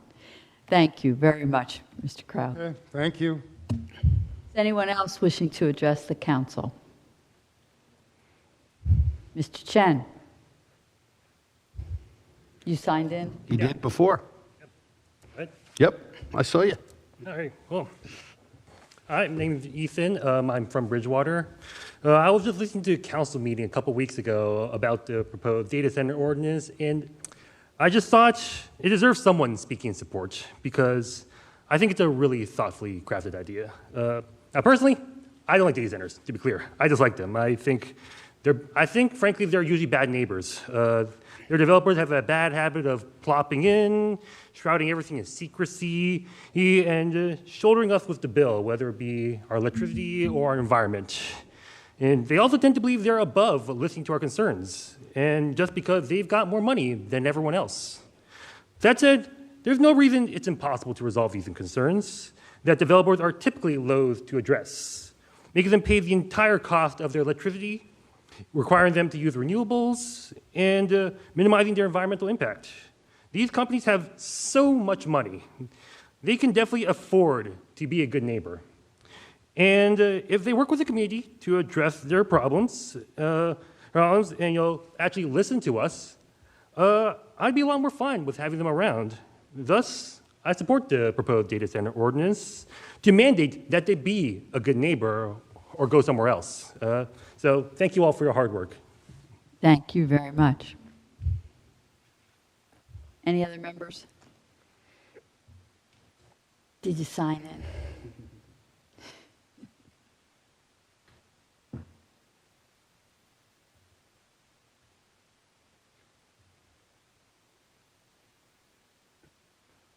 Just in the interest of our township employees, we're done with sewers, right? Yep. Oh, yeah, we're done with sewers. You can go. Okay. Good evening, Council President and other members of the council. Ruben Torsky of 1200 Route 22. Before I just go on to a couple of my comments, on the concept plan, I agree with all the comments here. That was sloppy work from our attorneys, so I apologize if there was confusion made from the township and the neighbors. Sketches are done on any property, and that got distributed and into the wrong hands as part of the application, so apologize for that confusion. Wait, it's no longer part of the application. Did I hear you correctly? There was no formal site plan application. That was a right, that was drafted that just got submitted. So when a time is right in a site plan, it would only be in the rear of the property. Okay. With that, I want to start by being clear. We are not opposed to reasonable regulation of data centers. We understand the concerns regarding noise, power, water, screening, and overall community impact, and we are prepared to address all of them. But I also think it is important that everyone understands what we are actually proposing. This is not an AI data center or an AI computing facility. What we are proposing is a traditional co-location data center where space, power, and infrastructure are provided to multiple customers. This is an established type of data center use and is also consistent with the other large data operations that already exist in Bridgewater. Our project would utilize modern technology and would be designed to comply with the township's requirements regarding noise, screening, water, and other environmental impacts. We anticipate utilizing a closed-loop cooling system, complying with applicable noise standards, and incorporating current technology to minimize impacts on the surrounding community. Unfortunately, we feel this project is being reviewed negatively before we even had the opportunity to present it. We have not had the chance to come before the township, show you the actual design, explain the technology, present our sound analysis, discuss the power infrastructure, explain the cooling system, and demonstrate what the real impacts will be. We are asking you to give us that opportunity. As mentioned, the 2025, the council adopted a site-specific redevelopment plan for our property that expressly permits a data center. Since then, we've relied on that action, invested substantial time and resources, obtained preliminary subdivision approval, and continue working with the township on the redevelopment agreement and development of the property. Now, the proposed ordinance tonight specifically says these new requirements apply even where a data center is already permitted by an existing redevelopment plan. For us, that feels like the rules are being changed in the middle of the process. We are not asking for a free pass. If there are legitimate concerns about noise, water, power, screening, emergency services, let us present the engineering and address those concerns based on the facts. Our request tonight is simple.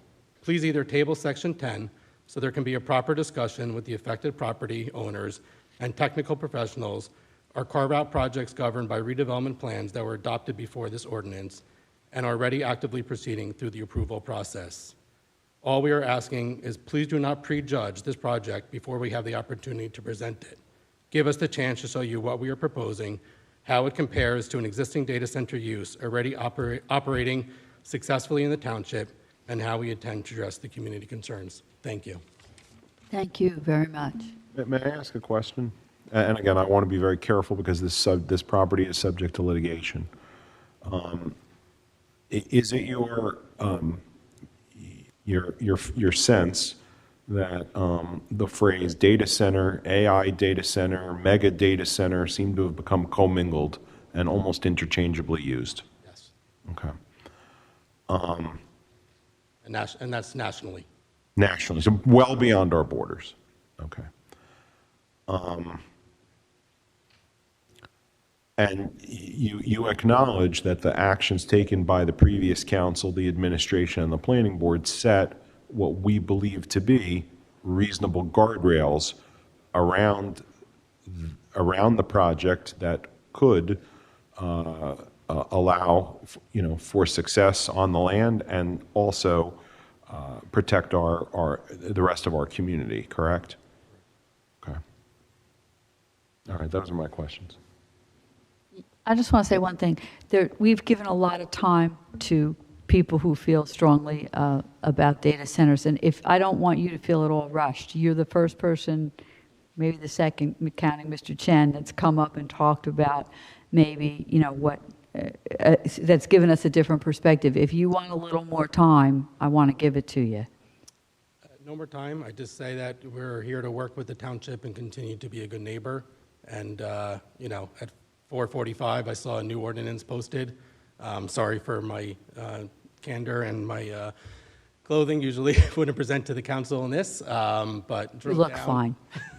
drove down in the rain so you can be heard and really just hear, who we are and what we're proposing, and just give us a chance. And if you talk to any other neighborhoods that we develop in, we are good neighbors. So. Actually, Madam President, I do have one other question. Again, without getting too far into detail and acknowledging that this is under litigation, you made a statement that your anticipated application, because again, there is no application right now. Your anticipated application will illustrate an operation that is more akin, or mostly akin, to the data centers that already operate in the township. Did I hear that correctly? Correct. And so, again, if we're trying to parse out data center, mega data center, AI data center, would it be in that first category? It would be under the data center co-location, not a AI hyperscaler. It's just due to the size of the property. I mean, if you look at hyperscalers, they're looking at hundreds of acres typically. Okay. So I don't know if you're going to be able to answer this question or not, but one of the largest data centers that's in Bridgewater right now, as best as the research I can find, it's very difficult to find research on it, uses about, I think it's 2 megawatts of electricity, or operates at that level. Do you have an idea of what kind of megawattage you're talking about, your facility is talking about? I don't know what the megawatts the existing centers operate. I do know it's a financial services, and it's a pretty large square footage. We are currently in discussions with PSE&G on the total megawatts, and actually tomorrow we have an update call with them on what will be approved. Okay. Just clarity, just multiple existing data centers. There might actually be a fourth now, but one of them is a co-location that was spoke of, that is currently actively advertising for anybody that needs to rent data center space, and that exact framework. I'm not sure how many homes are in the township of Bridgewater, but I heard someone say that every home is a data center. Leave it at that. I just want to also be clear, you referenced section 10. I don't see a section 10. I think he was referring to item 11A. Oh, 11, oh, okay, all right. 11A, section 10 of the proposed, Section 10 of 11A. and that's for introduction, is related to data centers, and there are several new regulations that are put in here. There is no section. Right, the draft that I have, it goes up to section 6. Yeah, there is no. I think you were talking about section 10 of the old one, the ordinance from last. Oh, all right, okay. I think that's where it was covered under section 10, 2 weeks ago. Call 11A on the agenda was posted. I printed it out. Yeah. So unless it changed again since I left the office at 4:45. It didn't. Do you have a copy of it there? I do. Can I just see what you're referring to as section 10? Come on up.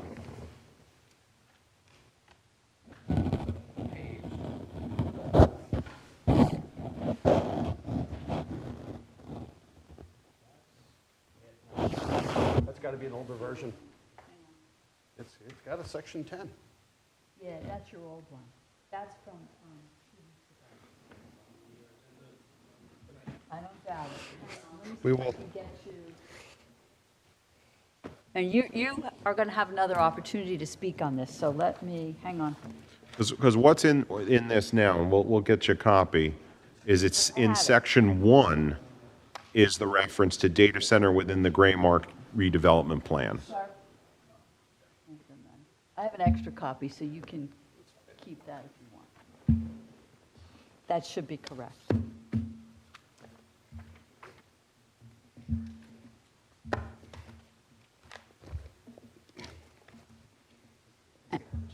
Yeah, so what I'm thinking, yeah, so you will have an opportunity to comment on the next, assuming the ordinance is introduced tonight.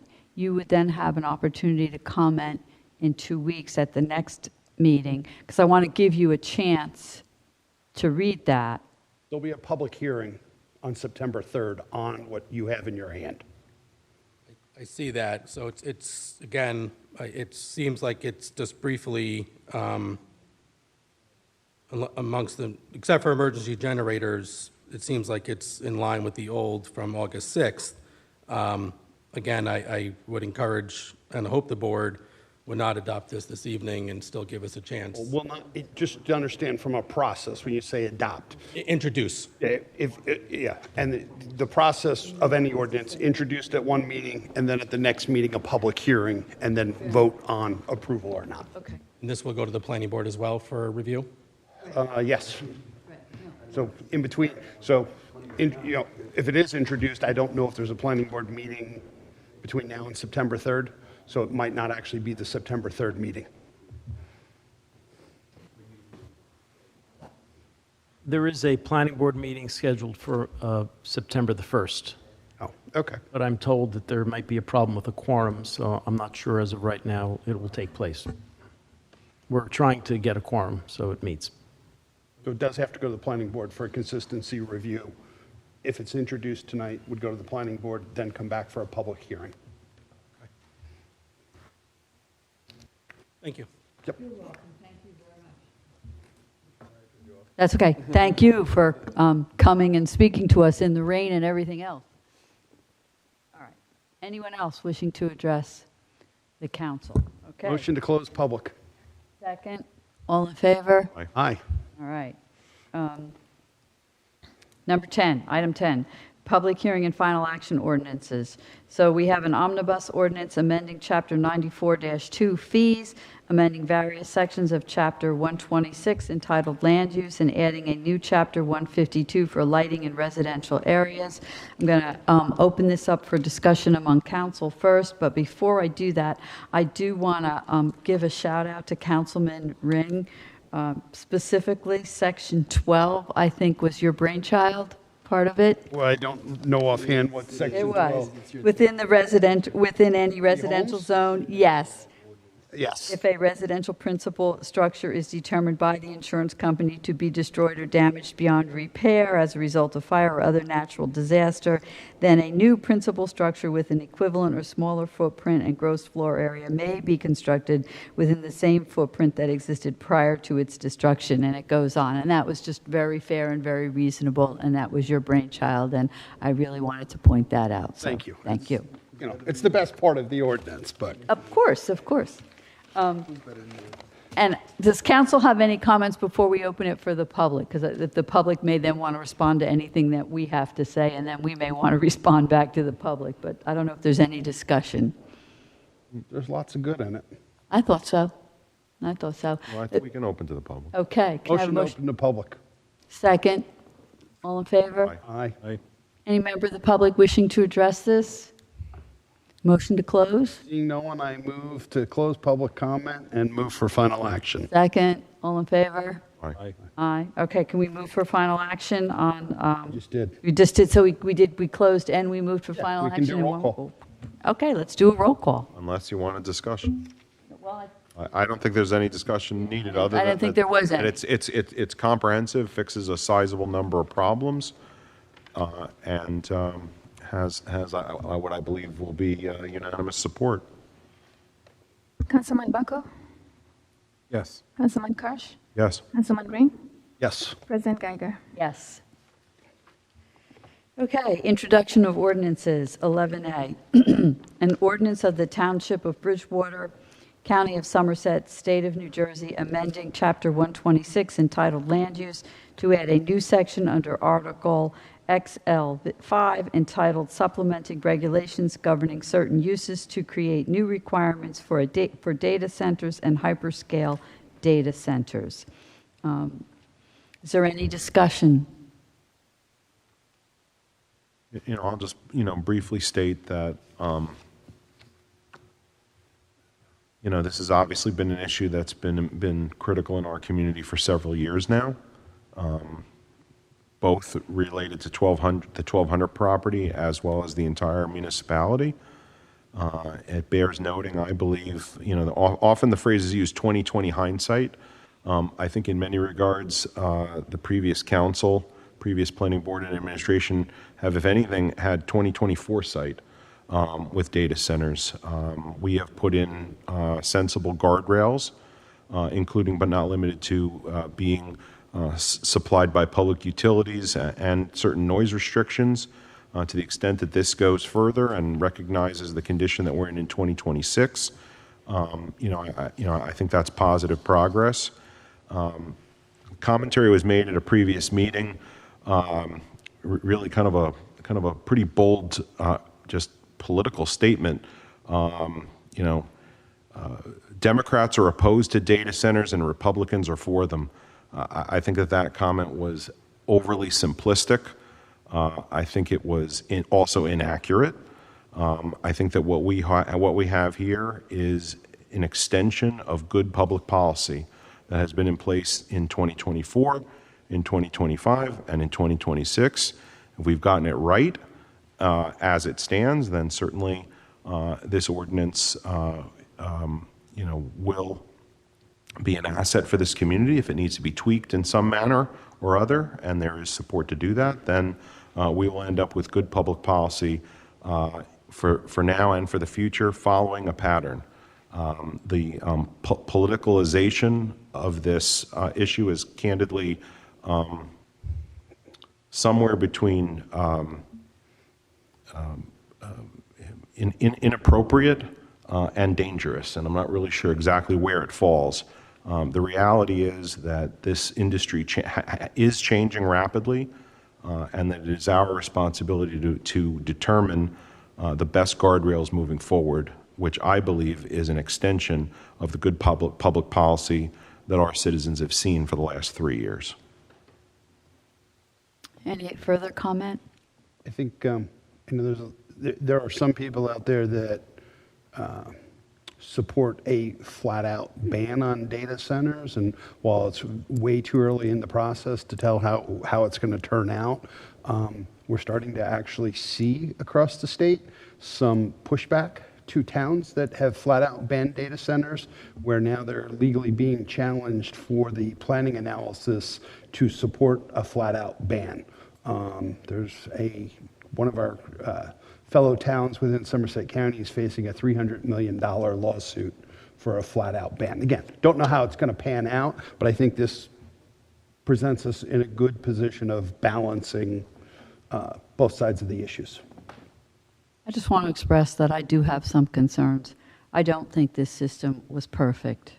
And I think we should take a step back and look at what we could have done better in 2024 and 2025. I've read the report by Mr. Sullivan. There were things that perhaps with more due diligence could have been in that report and were not, and are now being encompassed in this ordinance. I think the planning board and council relied very much on that report. I'm not necessarily faulting you for it, but I think we should all take this as a reminder of just how careful we have to be. Is there any further comment? I would just like to say that I think that the technology sector in the past year or two, I think, has demonstrated quite vividly the need for guardrails on the expansion and usage of data centers. This ordinance, if we end up introducing it, does define both a standard data center and a hyperscale data center, and hyperscale being among other things used for AI or cryptocurrency, cloud computing. I think that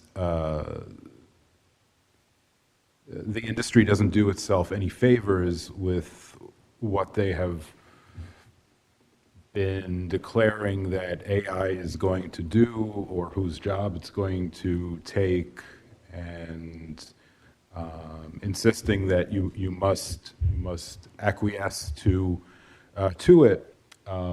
If you're a sports fan, you might have received a notification the other day that the Seattle Mariners had beaten the Milwaukee Brewers by 22-0.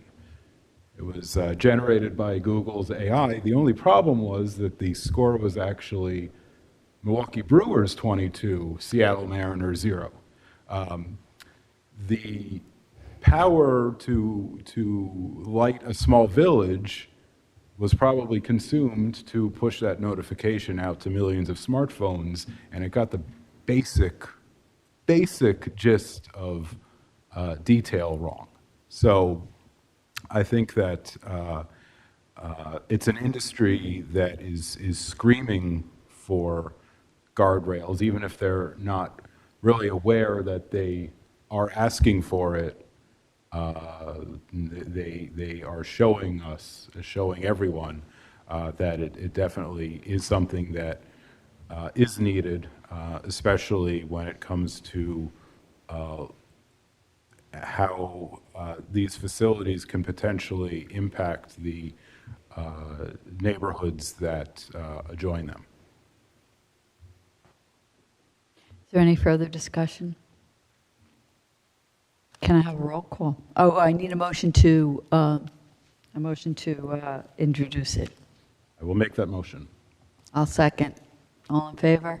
No, you need a roll call. Need a roll call? Councilman Bucko, Yes. Councilman Kirsch, Yes. Councilman Ring, Yes. President Geiger. Yes. Final action for this ordinance is scheduled for September 3rd, 2026 at 7 p.m. here in this courtroom. Public inspection of this ordinance is available on the township website, the bulletin board, and in the clerk's office. If the land use process is not able to be completed, how will that be notified out? So on September 3rd, if it's not able to be completed, we'll have a new hearing. We'll announce a new hearing. Okay, thank you very much. You're welcome. Okay, moving on to resolutions. Authorizing the award of professional service contract to Colliers Engineering and Design in an amount not to exceed $40,500 to provide a complete evaluation of capacity, safety, regulatory compliance, and operational reliability of the Township Gilbride Road Sanitary Sewer Pumping Station and to develop phased, prioritized recommendations for capital improvements to be funded by the sewer utility operating account number 6-07-55-502-026. I think you were referring to this earlier. So moved. A second? Second. I think we need a roll call on that.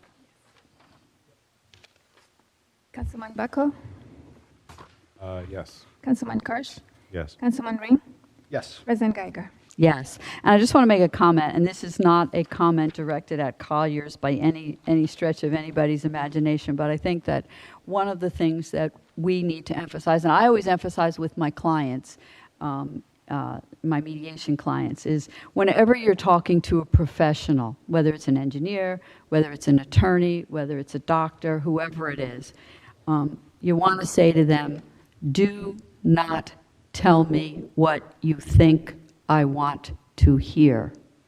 Tell me the truth. And I think that's something for all of us on the dais, where we hire experts to, and we rely on those experts frequently, and we make important decisions based on their opinion.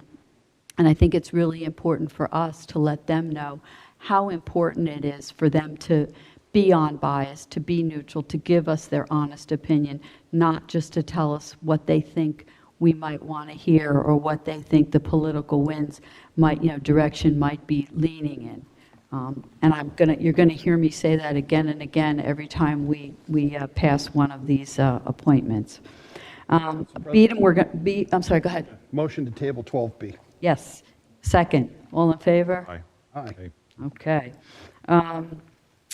C. Award. I'm going to tell you ahead of time. I'm going to abstain on C. Award of contract to Sefeli and Son General Contracting Inc., 81 Franklin Avenue, Nutley, New Jersey 07110, for the New Jersey Department of Transportation LTPF FY 2024 Van Vechten Drive and South Avenue Roadway Improvement Project, which includes base bid for the entire lengths of Van Vechten Drive and South Avenue, and an alternated bid A for night milling, base repair, and paving in the sum of $834,430.75, funded through the 2017, 2019, 2021, and 2025 capital bond and miscellaneous funds, and for the year 2024 NJ DOT Local Transportation Project Fund Grant. Can I have a motion to approve this? I'll make the motion. Second. Did you want to comment? Yeah, I do. The decision was not to go with the alternate bid, was just to go with the base bid. So I don't know how I missed that. So it really should be for $784,430.75 and not to include the alternate. Do we need to approve this tonight? Yes. Yeah, because we have a grant deadline that, So Could you repeat that number again? it said, well, if you look at if you look down here, the base bid, it says $784,430.75. Alternate brings us up to $834. That should not be the case. It's just the base bid. So I'll make a motion to amend the resolution to reflect approval of the base bid only for $784,430.75 as submitted by Sefeli and Son. second. We need a roll call on that? Councilman Baco? And I assume that's going to be all references to the dollar amount, because there's, again, twice on the second page. Yeah, it's got to change throughout. And once I see it twice on the, Yeah. on the second page as well. So all references would be adjusted to reflect 784, 430, and 75 cents. Also striking and alternate bid A from number 1, right? Yeah. No, I'm just saying that's, Mr. Pappas, that satisfies the concern?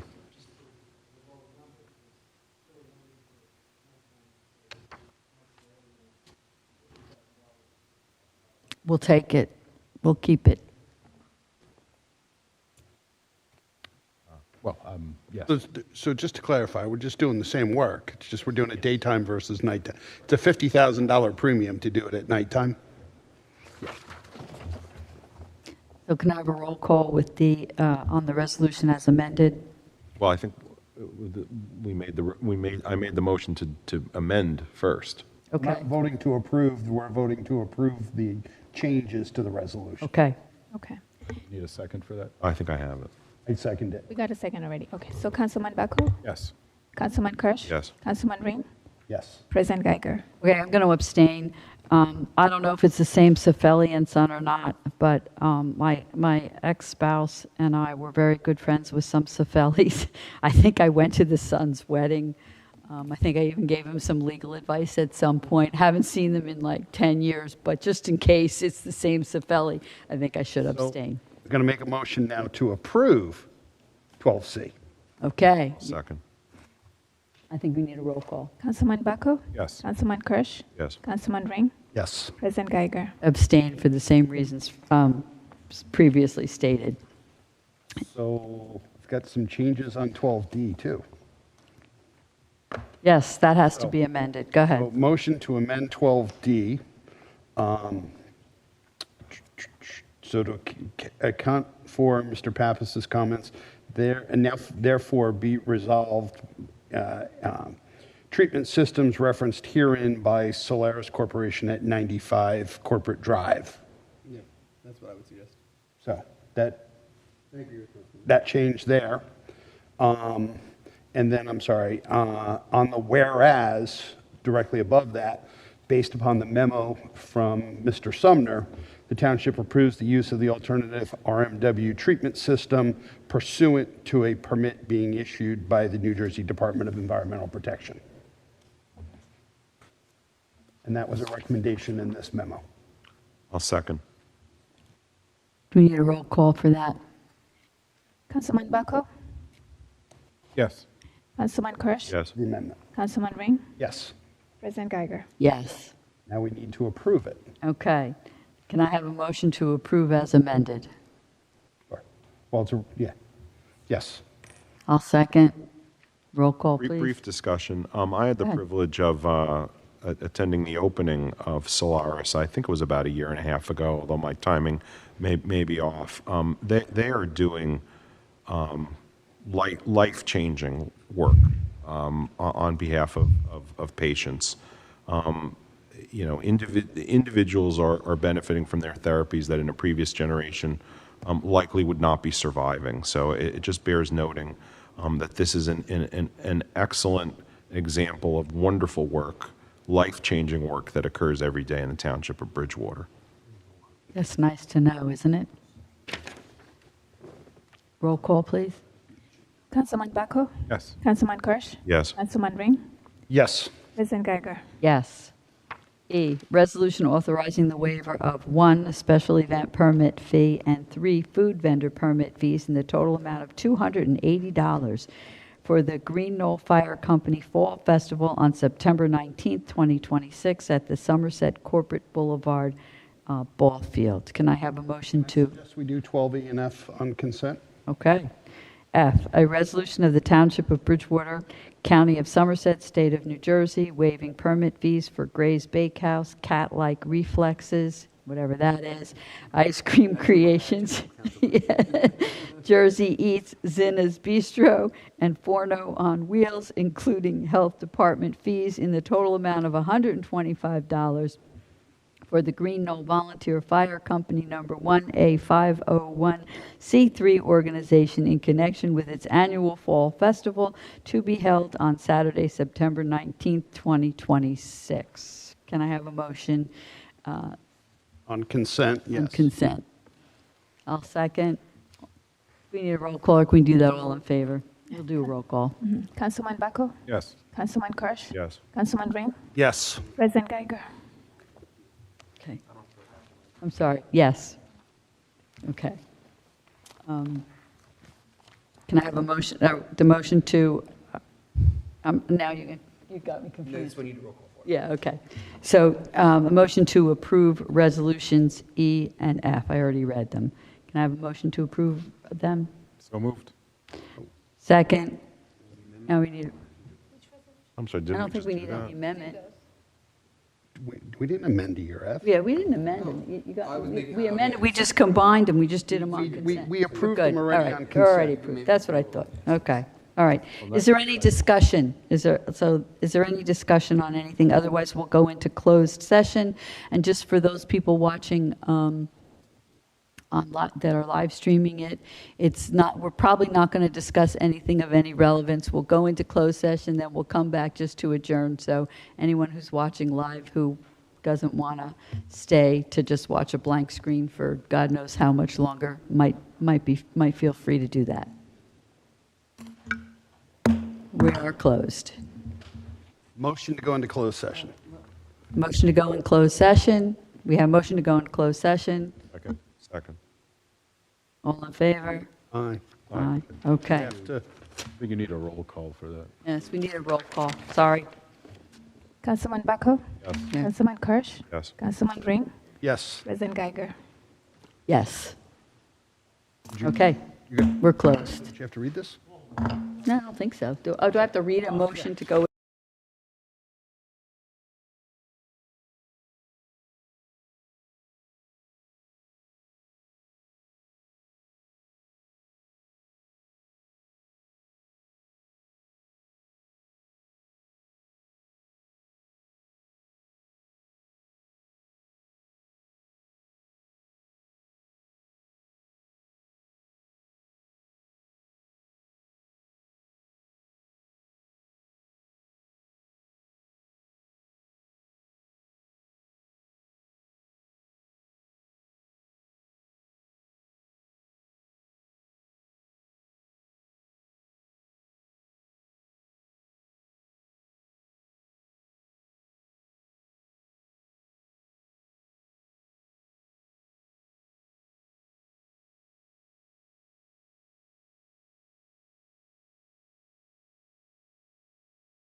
Okay, can I have a motion to close the meeting? So moved.